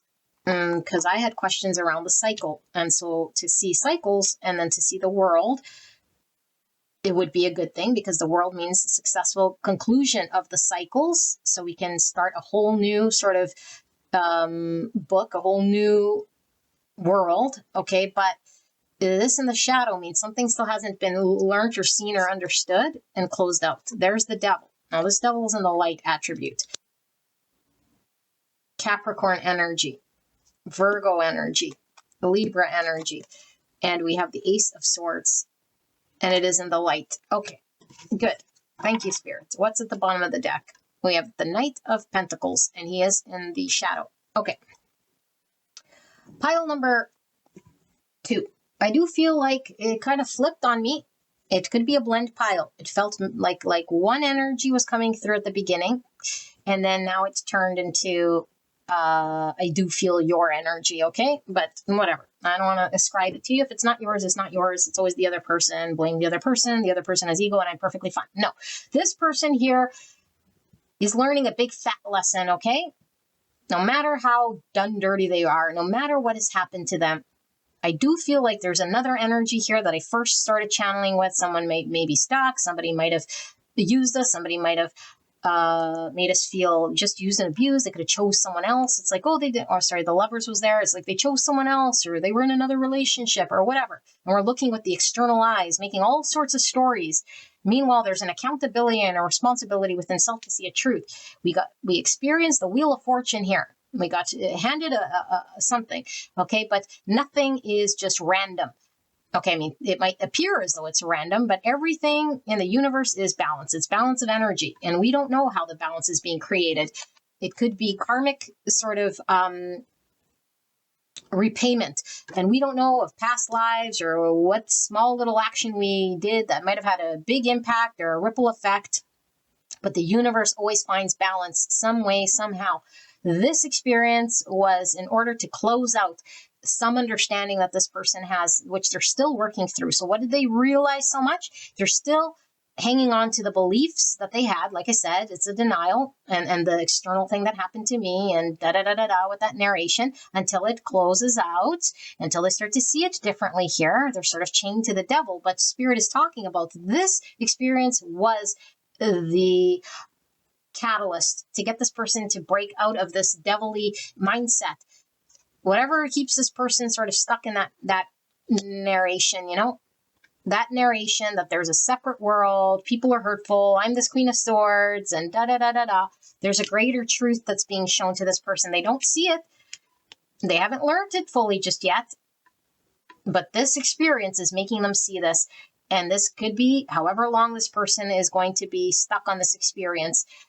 I don't know how long, months, years, weeks, and say, I'm over it, If I had a nickel for everyone who says, I don't want to hear that person, I'm over it. Meanwhile, they're at that reading, listening about that person. Okay, so over it that you're still listening. So over it that you've moved on. No, this is this. Okay, know yourself. I shouldn't have to tell you this unless you're in denial. And that's why I'm here, to say, hey, is your light on? Are you actually seeing yourself clearly? If you say, I'm over this person, but we're clicking on the reading about this person, and then saying, I wanted to see about this other person. No bullshit. You don't know yourself well enough to be honest with yourself. And that's the first step to close this bloody thing out. If you can't sleep, we're seeing the 7 of Cups, that person having nightmares. This person's haunting this person. Haunting, on and on and on and on. Because Spirit is saying, this is the divine karmic fate that's happening here. You're bound to this devilly person and experience. And what you resist persists. And what you meet up with great force is going to meet you with the equal amount of force. Physics. So what do? If I can't beat them, join them. And you are them, because we're all one. And there is no outside world that's threatening you and that did this and did that. There's just one state of highest consciousness, which is the divine truth. And then all of that gets filtered through each of us.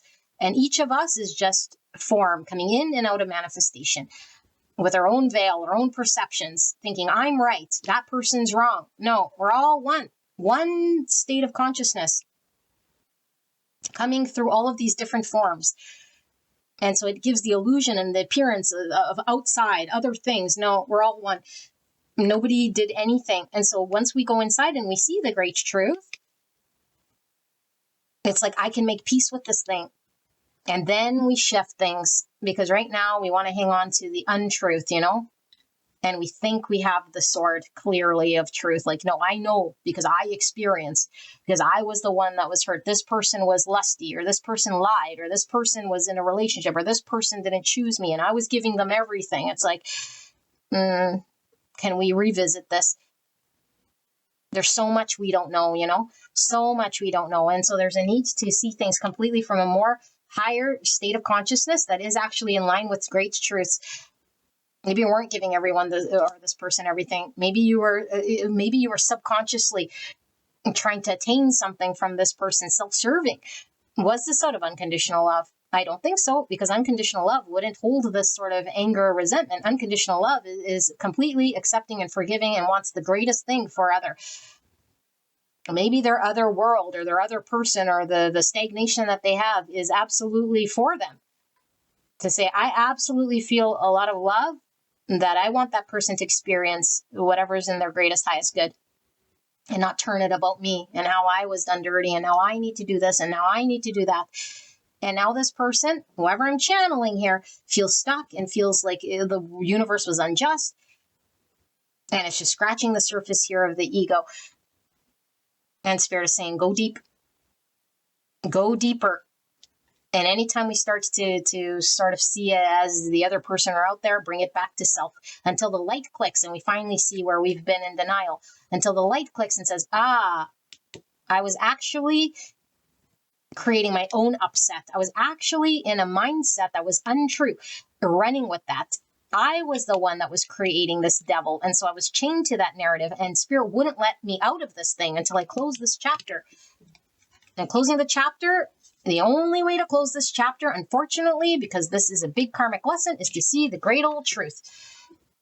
And so the more we resist, the more we can't close the chapter. The more in denial, the more we can't close the chapter. The more it's the other person, the more in the devilly chained nightmares we have to that experience. And the more we start to feel stuck, and Spirit saying, we have the ability to make shifts here. And I think the energy I'm reading wants to have what everyone wants to have, and they deserve it. Fair enough. I want balance. I want union. I want happiness. I want equal reciprocity. I want someone who can work with me, flexible, we can overcome things. It's like, yes, we all want this, but we have to become it ourselves first. This isn't owed to us. This isn't just going to fall from the sky. And this person's just going to appear and then it's like, good, now I have it. It's like, no, well, there's a cost to having this. We got to become this. We got to break our own devil. We got to break our own denial. We have to see the greater truth. We have to do the hermit's journey. We have to know thyself very deeply so we could be of service, so we can give unconditional love, so we could be the eyes that we want to see out there. Yeah, unconditional love doesn't just come to us when I'm all devilly, when I'm the prize, when I'm all thinking that the universe is unjust and that I'm like this thing. No, you're not. And so when you know yourself, when you see clearly, then you get to enjoy the fruits and the reward. Okay? And so Spirit is saying there's a need for a desire here to follow the truth wherever it leads you. And to catch yourself if you're given to bouts of anger or bouts of falling back in old way, because I feel there's a pattern here and there's an instinctual sort of reaction. I'm just going to get upset about what happened, and then I act the same way, or it results in the same thing over and over and over. It keeps resulting in the same thing. And I'm not getting in front of this thing and saying, this is triggering something within me that keeps presenting in the same way, and I'm just assuming it's right. I'm assuming it's accurate. I'm assuming I know. I'm assuming all of this stuff. It's an assumption here that keeps us in denial. And I'm going to get in front of it because what I really want, it means more to me. And what I really, truly want is balance, harmony, union, no doubt about it. Cooperation, collaboration, balance, fair, just things that are promising in the 3D, things that move, things that are solid, things that are official, things that are truthful, and break out of devils. Okay, well then do this, And there's only one way to do it, and it's following the truth. That's it. It's very simple. There's not a whole bunch of things we got to do. Follow the truth. Even if it's going against something, it's eating crow. It's bringing us to humility. Where does the truth sit? In the heart. If it's not from a place of unconditional love, it's not true. It's ego. It's shadow, it's subconscious, it's reactionary based on my hurts and my mind and my defensive mechanisms and my experiences. Well, that's not heart. That's just ego having a tantrum about an experience. Okay? Pile number 2, this is your reading. I hope this helped you, and I'll see you at the next one. Bye-bye. Gorgeous angel pile number 3. You guys picked the card 29, Purification, and it says Vishuddha Mudra. So let's read about this. It says, Vishuddha Mudra assists with mental clarity, purity, and spaciousness. The benefits enhances circulation to neck, throat, and thyroid, aligns cervical spine, releases tension from the neck and jaw, helps to purify thoughts and limiting beliefs. Instructions: bring the tips of the thumbs to touch the base of the ring finger. So this is the mudra it's talking about. Okay, and then it says, allow all other fingers to extend outwards, away from the body. Rest the backs of the hands on the tops of the thighs. Relax shoulders down and align the spine. Cautions with hypertension and hyperthyroid. Use caution, and then focus. By embracing purity on all levels, I open to greater expansion. Beautiful. So what are we looking at? Well, beautiful angel, this is taking a look at energy based on someone's realizations that they're having and then the decisions that they're making as a result of these realizations. So this could be your energy around you. Okay, this could be your higher self. Take this into context. If it doesn't resonate, then it's not your reading. But I have not looked at these cards and I asked Spirit exactly that. What are this person's realizations? And what decisions will they be making as a result of these realizations that are going to have the most amount of change or impact in this person's world? Okay, so let's take a look. You guys can skip ahead if you want, but I do suggest you sit through this card layout if you are tapping into your intuition, developing your intuition to see if this is your pile. Okay, so we have 14 with Truth Be Told, the owl and the mask here. So 14 is Sagittarius energy. It's also Temperance energy. Sorry. It's also Hierophant. So Temperance, Hierophant. We have Taurus and Sagittarius energy pulling through. I'm also feeling with the owl some air. So Gemini, Libra, Aquarius. Interesting. And we have expand. You're being asked to expand. You live in a huge world with endless possibilities, and staying safe in the known is no longer working for you. It's time to make your world just a little bit bigger. It's time to imagine the possibilities and go for them. All right. And then we have Mountain Lion, initiate embodied leadership. Wow. Okay. So we have number 29, which is 11. 11 is a master number, divine inspiration, synchronicity, and the encouragement to keep going. Okay, we have number 10 here, and we have Jupiter with Capricorn with control. So 10 is all about completions and end of cycles, transformation. All right, and then we have conjunction. Wow, look at this. We have the light and the dark. I'm getting temperance energy from this conjunction as well. 71, or the number 8. Okay, so we have movement, change, and attainment. Interesting. And then we have Mercury, number 3. So Mercury is a ruling planet for Gemini and Virgo. It's something about spoken words or contracts. Interesting. Something about the mind as well with the owl here. Okay, and then we have Venus, Uranus with the number 34. Or the number 7. Okay, so Uranus is a ruling planet for Aquarius. This is the Great Awakener. Venus is a ruling planet for Taurus, Libra. It's a planet of love. Uranus could even be tower energy here. So we have Judgment. Yeah, that's Uranus as well. This Great Awakening here. Judgment 32 and 5. 5 is all about disruption. Okay, so some tower energy coming through. This loss, change, rebuild. And then we have 26, or the number 8, with insight. So 2 8s here. 88. It might be a number you're seeing, but that's a master number. A higher calling that is grounded in self-awareness and reverence for life. Insight, and it's putting these little stones in a jar here. So 8 is Leo and Aquarius energy.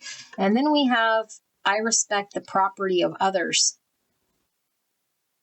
Interesting. So getting some pentacle energy even from these stones here. This is like putting it for later. I respect the property of others. Are we preserving something here? Okay, and then we have teachers with the antelope. 2 antelope.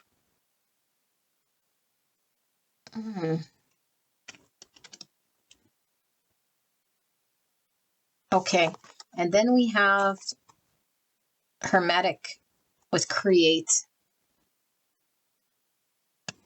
All right, and then we have message in a bottle with 15 or 6. So devil and lovers energy pulling through. Capricorn, Gemini. So let me pull some tarot as well here for this reading.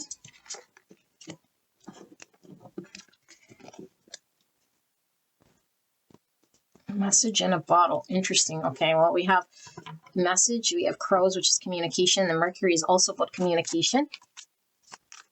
So let's see. Spirit for beautiful pile number 3.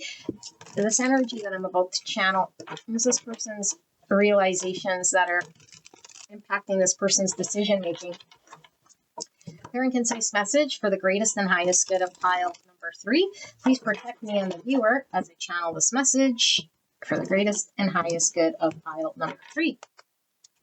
Thank you so much, pile 3, for allowing me to tap into your energy, the energy around you at this time. So blessed to be here doing the reading. We have 10 of Wands, and it is in the light attribute, as this is the Tarot of Opposites. We have the Hierophant, and it is in the light attribute as well. 10 of Wands and the Hierophant. Interesting. Taurus energy for pile 3 spirits. What are we needing to know about this person's realizations? And we have the 6 of Wands, and it is in the shadow. Why is this 10 Wands here? We have the Knight of Wands in the shadow. Okay. And then why is this Hierophant here in the light?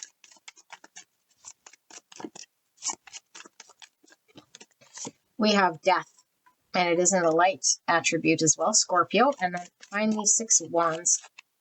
Why is 6 Wands here in the shadow?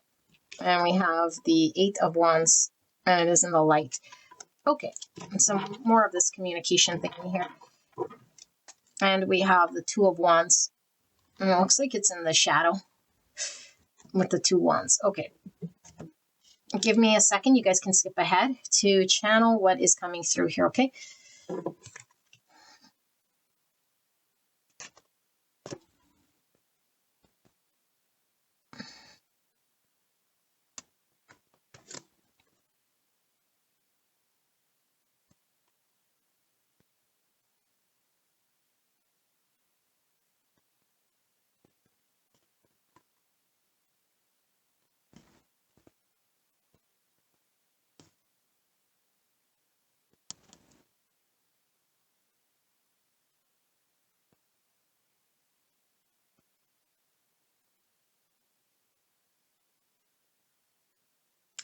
Okay, pile number 3. For this energy, I do feel I do channel this energy quite frequently here. Okay, so it could be your energy, someone around you, take it as it resonates. Okay, let's get some signs here.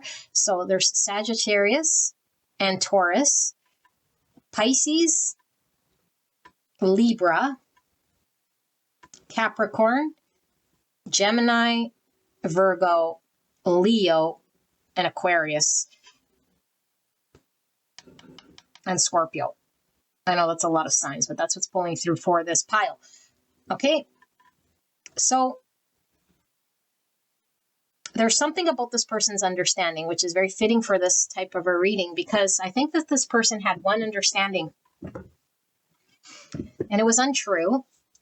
And how we come up with those understandings are based on our own experiences. And we start to believe that we are those things, or that those things are true about us and are what we're capable of doing. And I feel like there's something here about, not only is it in the mind, okay, but also about this person's ability to take action on the truth. And so I feel like this person doesn't and hasn't really realized their own power and ability to make shit happen, to make things happen. Now, we always talk about you're not the doer, you're not really a doer of making anything sort of happen, right? The divine sort of comes and dishes out whatever it dishes, and we make choices, whether we're conscious or not, in which direction we want to go and how we want to engage and dance with the universe. That's how it works. Here, okay, this person is sort of creating the world in front of them and the options in front of them, which appears to be boxing them into an environment that actually is not for them anymore. And so this person might run with the thought that they're stuck or don't have a choice or don't have an option to create something here.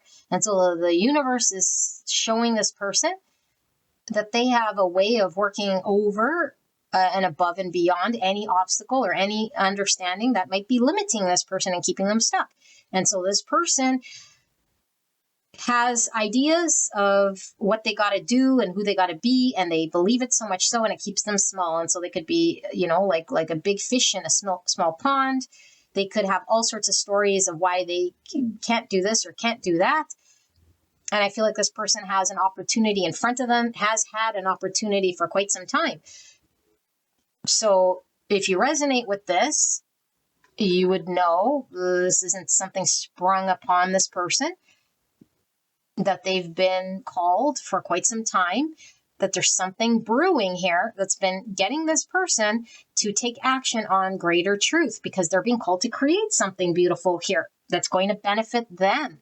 But this would require them to allow Tower to happen, for them to drop any form of clinging or stability or security that they might think is secure, but to allow shifts to happen, changes to happen. And so change could be very scary. And so this person might have an understanding that change would mean this, or A shift would mean that, those are all limiting thoughts. And so there's something about allowing the tower to fall and something about a great realization here. The universe teaching and showing us something through an experience or through another or through something that reflects back to us our truest self. It looks exactly the same here. And it's like the outside world is showing us, teaching us, reflecting to us the truth. And if we're too veiled, we don't see the truth. And I feel like there was a mask and something about an ego here with the Six of Wands. And it's like, I have an understanding of what success means, what I have to appear like. And I must toe the line, or it must be structured in this way, or must follow this flow, or it must do this and it must do that. And there could be a very black and white sort of way of seeing this thing. And it's creating all sorts of burden. Because the only person that's creating the burden here is this person, by holding those beliefs, by carrying that structure and that system and that belief system. And then thinking that is how they have to be in order for other people to see them or appreciate them, or that's the only way that they could have success. And that success can only come in this way.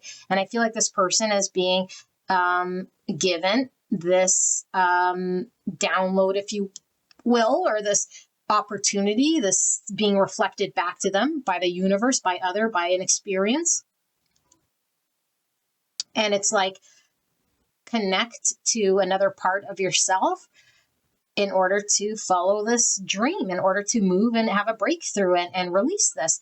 Because I feel like this person's biggest hangup is their inability to move and trust themselves and actually understand where confidence truly comes from.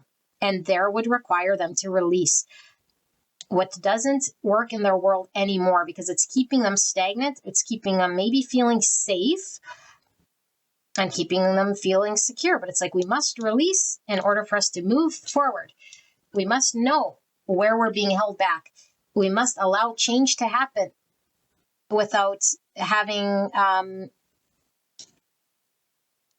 needing the control, and clinging and trying to manipulate the energy so we could stay in unsatisfactory situations longer. And so this 10 Wands is what's best left to be put down and released. And we choose to carry it for as long as we carry it, because there's too much fear in the mind, or there's a story, I believe, that I must carry this.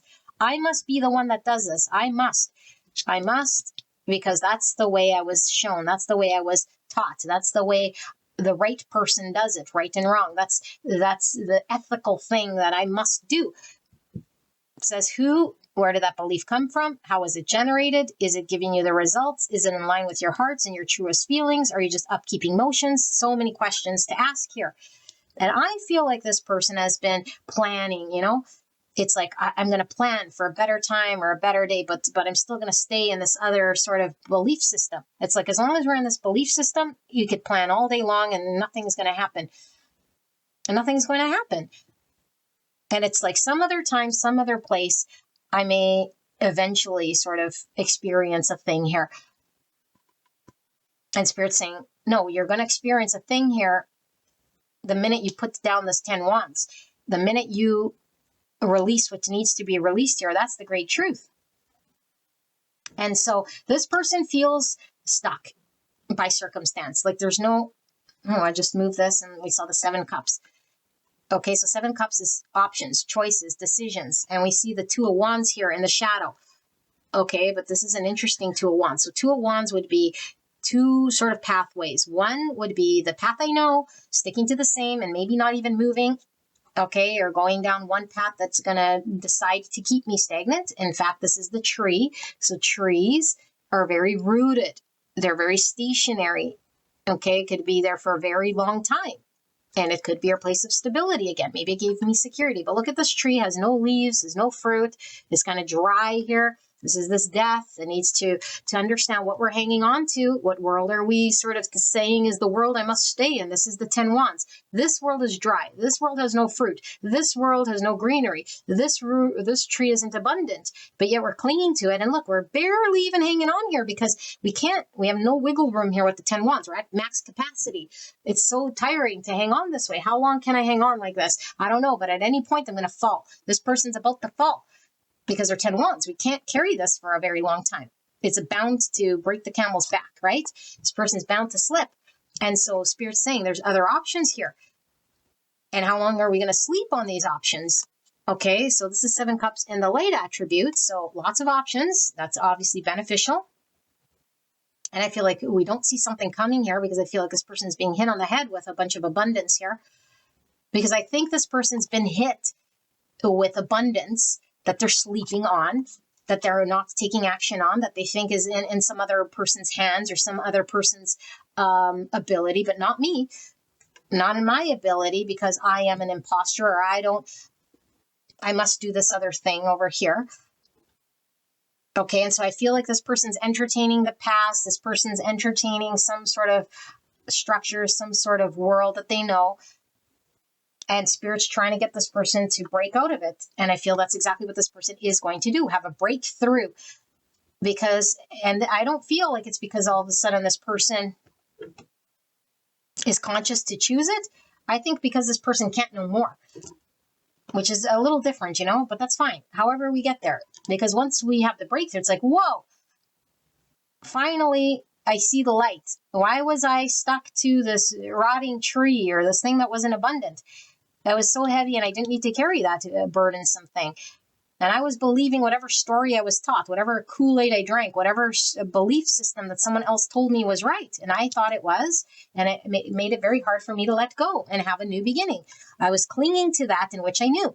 And so I was creating a version of me because I thought that was the version of me that was going to be celebrated, seen, and recognized. And I wanted to seem as the victor here. I didn't want to seem as the loser, the coward person, or to miss out, or to experience something where I could experience a loss. I would only take action if I knew I'd be the victor, if I knew I'd be seen successful. It's like, no, we don't know. That would be a Hierophant story. Only take action when you're absolutely certain. You're never certain.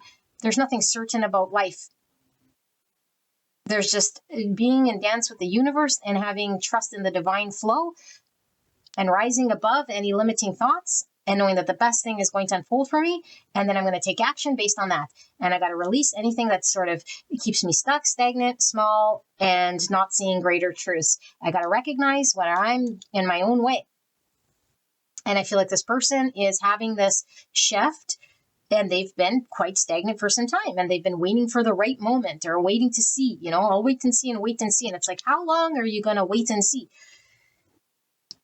How long are you going to save? Because it's never enough. It's kind of like giving me, when we want a child and it's like never the right time. And it really isn't, because you'll never have enough money, or it's never the right timing. And if you wait till it's right, it never happens. This is the exact same thing. It's never going to be the right time. You're never going to have the right thing. But when it does happen, it is right, because it's supposed to unfold as it does. And so is this person wrong? No. However, this person's unnecessarily carrying burden. This person is unnecessarily stuck in a world that is keeping them dry, stuck, and stagnant. And they are not trusting the divine and their ability to have success in moving forward here. And so I feel like this person is seeing things from a very black and white sort of way here. Like I said, in order to have control, in order to maintain some sort of thing here. And Spirit's really saying, explore outside of this comfort zone, relinquish control, accept some greater truth that you will have an experience here for you to see beyond your world. And that within itself is worthy of doing this thing. And so this person has a destined path to follow. And they've been choosing to stay in their fearful thoughts and their limiting thoughts. Okay, and which is driving a lot of their decisions.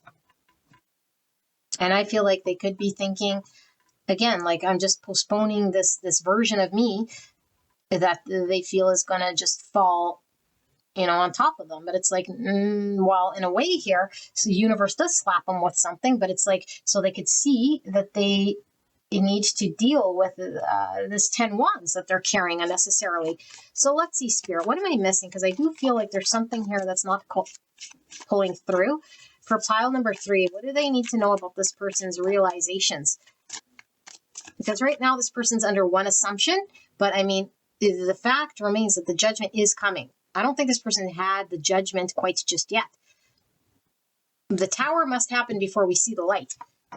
In fact, this is the blind spot oracle. And so it's like the judgment, the awareness that we need to see. Once the shifting happens, then we see clearly, you know. So let me see. For pile 3, Spirit, what am I missing for pile 3 in regards to the decisions that they'll be making based on their realizations? What am I missing for pile 3?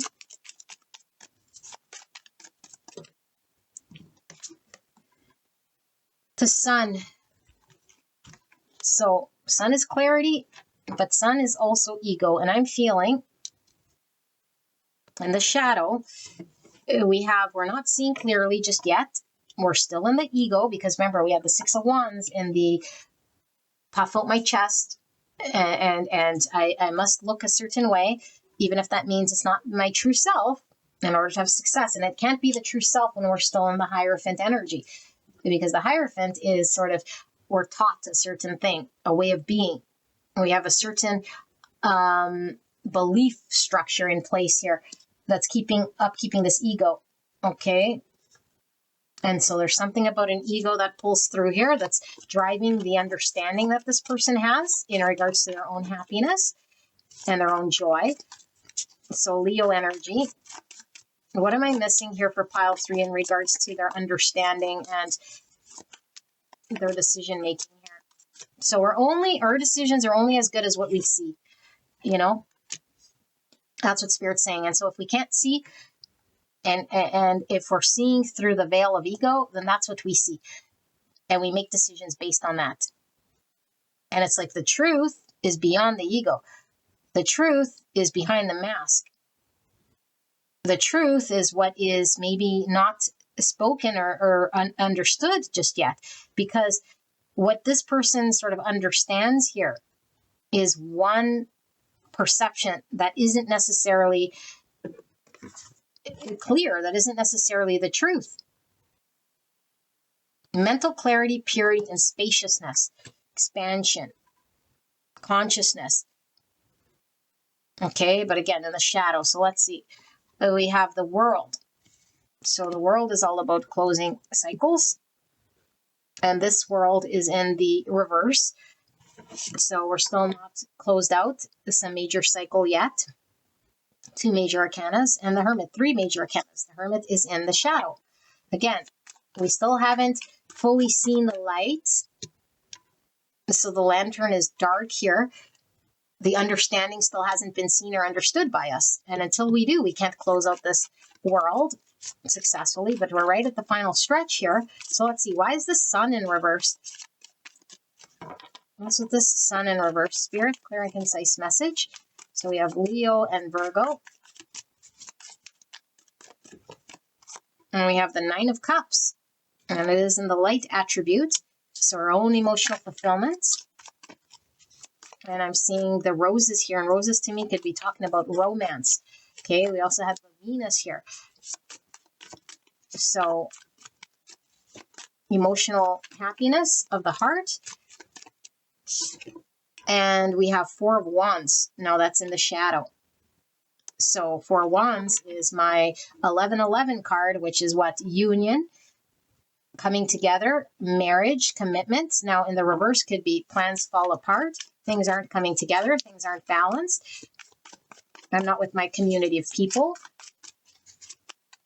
You know, plans aren't coming together. Things aren't getting grounded, or things aren't official here.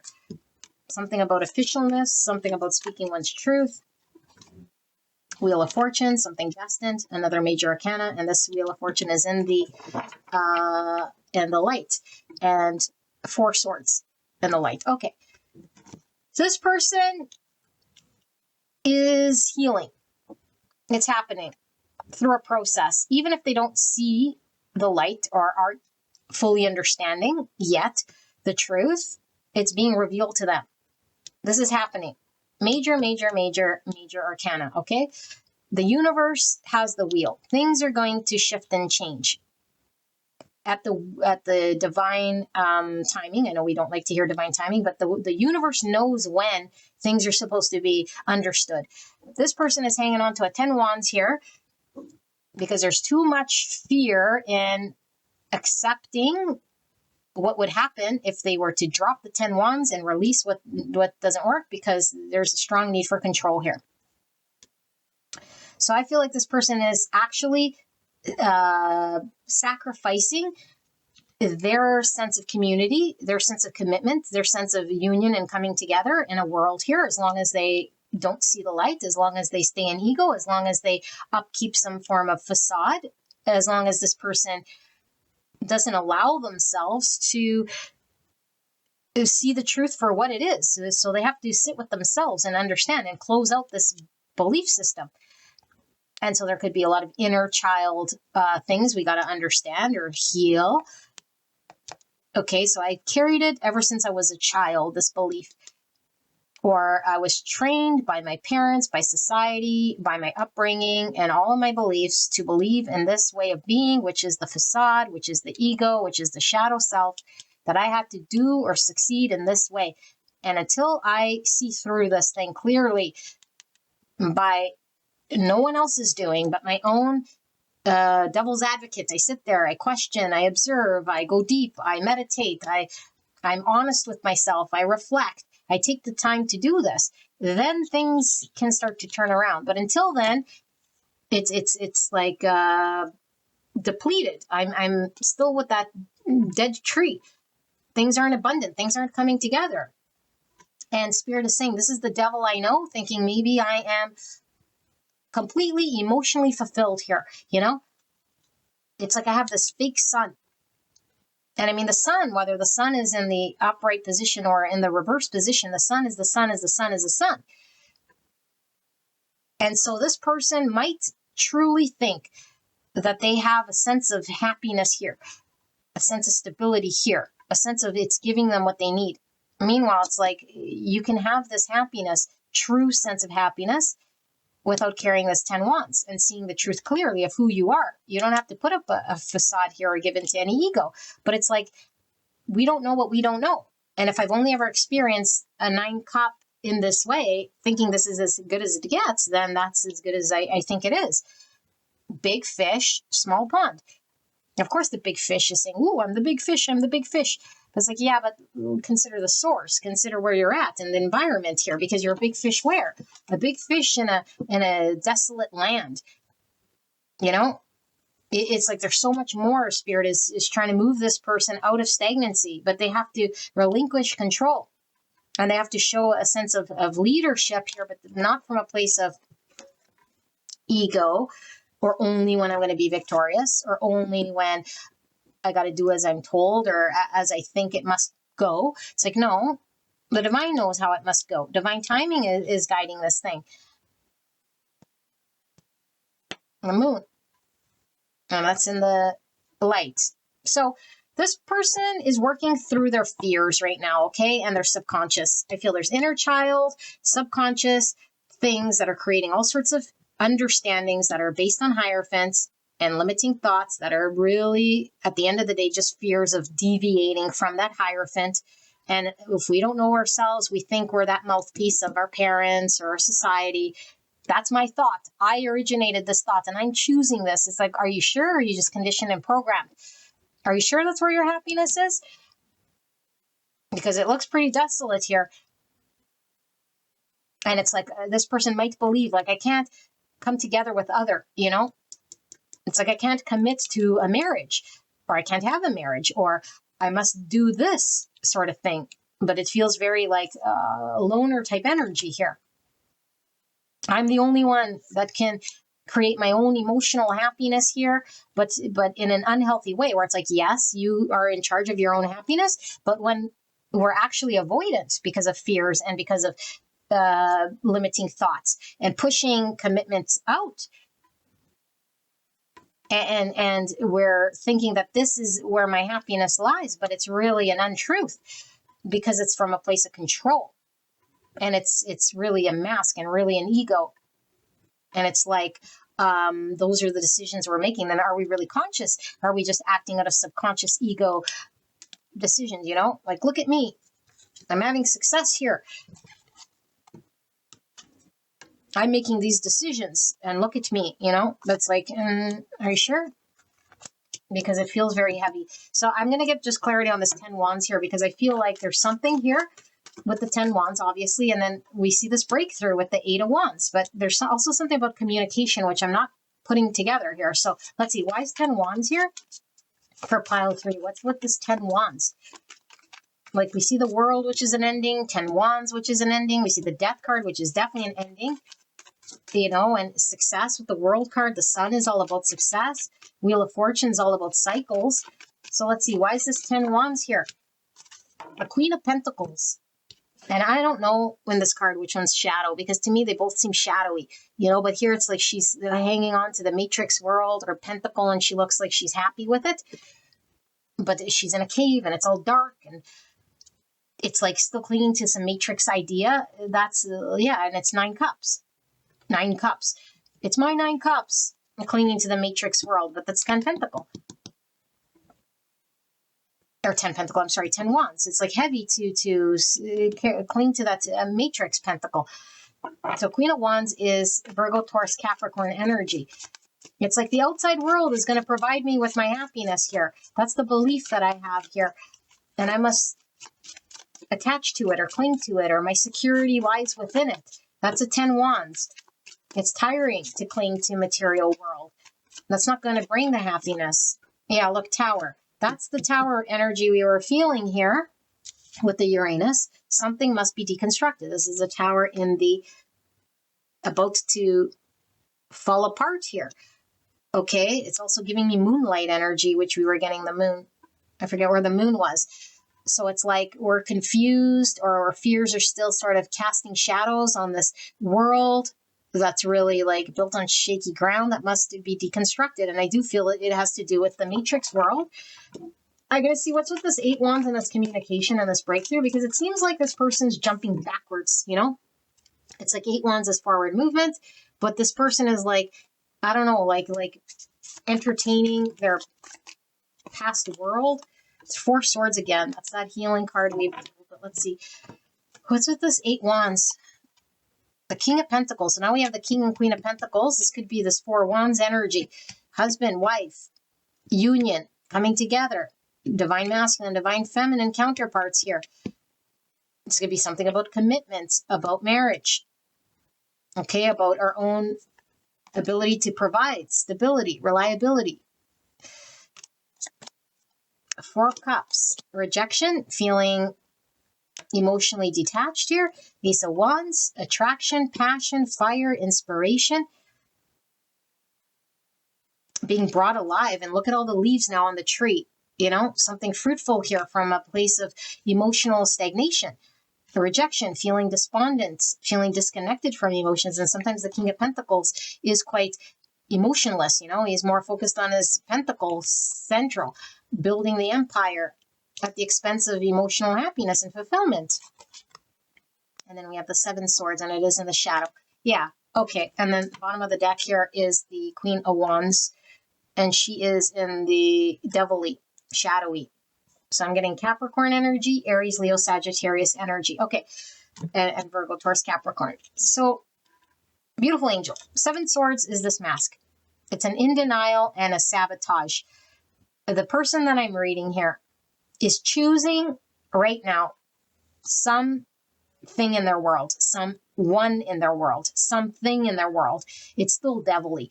It's still in the ego. It's still materialistic. It still hasn't crumbled yet. And it hasn't crumbled yet until this person comes to their senses here, okay? It's something in their past world, something they've been dealing with for some time. They're still engaged, involved in undoing this thing that can't sustain itself no longer. Okay, there's something very emotionally not fulfilling here. And I feel like this person has a misconception about what is emotionally fulfilling for them. And I do feel like this person also could be acting straight from impulse and could feel chained to a certain situation or circumstance based on a sense of duty or commitment. Okay, and it could be that that environment is barren. And it could be that this person would rather choose some form of security or stability over emotional satisfaction and happiness. But this person is coming into the realization of the truth. And the truth is that we can't stay in a facade and a lie to self for very long until the reality sets in and the thing comes crumbling down. And that's the only thing that gets us out of moonlight and brings us into clarity and truth and honesty. And then we can end that cycle. This person's on the verge of ending a cycle here, okay? And they could be reflecting. They could be taking a time of healing and pause where this truth is going to be shown or seen by this person. And then they're going to have a taste of what it does feel like to be abundant here. Because I feel like these leaves are saying, what sort of greatness can you have in your world? And then getting that fiery inspiration to say, why not me? Why can I not have great abundance here? Why have I been lying to myself or sabotaging or sacrificing something? And this spark, this Ace of Wands, sparks up this lantern. And once that lantern is sparked, it's like, I understand. And once I understand, I can follow my North Star. And the North Star is this breakthrough. It's getting me out of this state, you know? And so the Queen of Wands, I feel, is this energy of a situation that this person, it could be another person, a place, a thing, it could be friends, family. Sometimes it does represent another woman. Whatever this energy is, though, I feel it is devilly. Okay, and coupled, like I said, like with this Hierophant, it's like my belief of this isn't clear. And this is what's becoming clear to me. This is what's becoming known to me. So that I can make different decisions here. All right. So I think this is it. Although I feel like I'm just going to close out this reading because why not? And see what Spirit wants to say to whoever's tapped into this pile. What does pile number 3 need to know then to close out this reading? Can we close this reading for pile number 3? What do they need to know? Anything I've missed? Any questions they might still have about this energy? This person is coming into Tower, into judgment, into realization, into seeing clearly, speaking their truth. Yeah, it's like clarity is coming here, okay? But let's see. Because they're being asked to create something. So 6 Pentacles, it is in the light, so that's collaboration, cooperation, building with another, something we couldn't build on our own in the 3D world, something that could stand the test of time. It's the synergy of 2 creating the third thing. And then we have the moonlight and the shadow, so the subconscious and the fears coming out of uncertainty, and the King of Swords to see clearly. The Gemini, Libra, Aquarius. It is in the light as well. There's the King of Pentacles again. Now in the light attribute. Virgo, Taurus, Capricorn. There's the Wheel of Fortune. In the light, things turning. Divine timing. 5 Wands in the shadow. And the 6 of Cups in the shadow. And then the Fool under that, Aquarius energy. Cancer. Okay, so this person is involved with the person, place, thing of the past. It could be their childhood, where they grew up, their family, their community, their friends, their hometown, the thing that they remember. Their childhood has a big impact, okay, with the Hierophant, how they were brought up, some beliefs that they have that are very limiting. There's a greater truth that this person still is yet to see, and it's a divine intervention. The divine is working with this person. It's all under divine timing. This person has a lot of understandings that aren't clear, and it's creating a lot of their limiting beliefs and thoughts. And they take a lot of action based on what they understand in their mind. But the mind is such a small little point, you know, it's the veil. And Spirit is saying this person is being asked to take a risk and to jump out of their narrow world so that they can explore and they can expand and not be this big fish in a little pond. But in order to explore, this person has to be fearless. They got to understand that they don't have to stay in a situation here based on limiting thoughts and fears. And they're being challenged to move out of this thing. I feel like this person has to work through all of these conflicting thoughts, because they're telling themselves all sorts of can'ts and won'ts and shouldn't and this and that. With the Hierophant, it's condition, it's programming of the mind coming from the subconscious, and it gets in the way of this person investing in their future, being able to collaborate with other, most likely you, okay, if you're a part of this person's world, or you with another, to create this beautiful thing. You have to be like this fool, not bringing any of the baggage, any of the Hierophants, any of this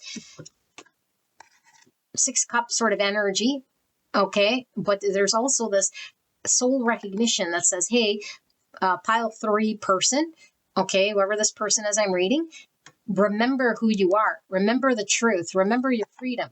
Remember that freedom comes from being able to break out of any situation that keeps us stuck and stagnant, so you can explore this beautiful world and what it has to offer, and you could build things here in the 3D world, because you're only here for a short time.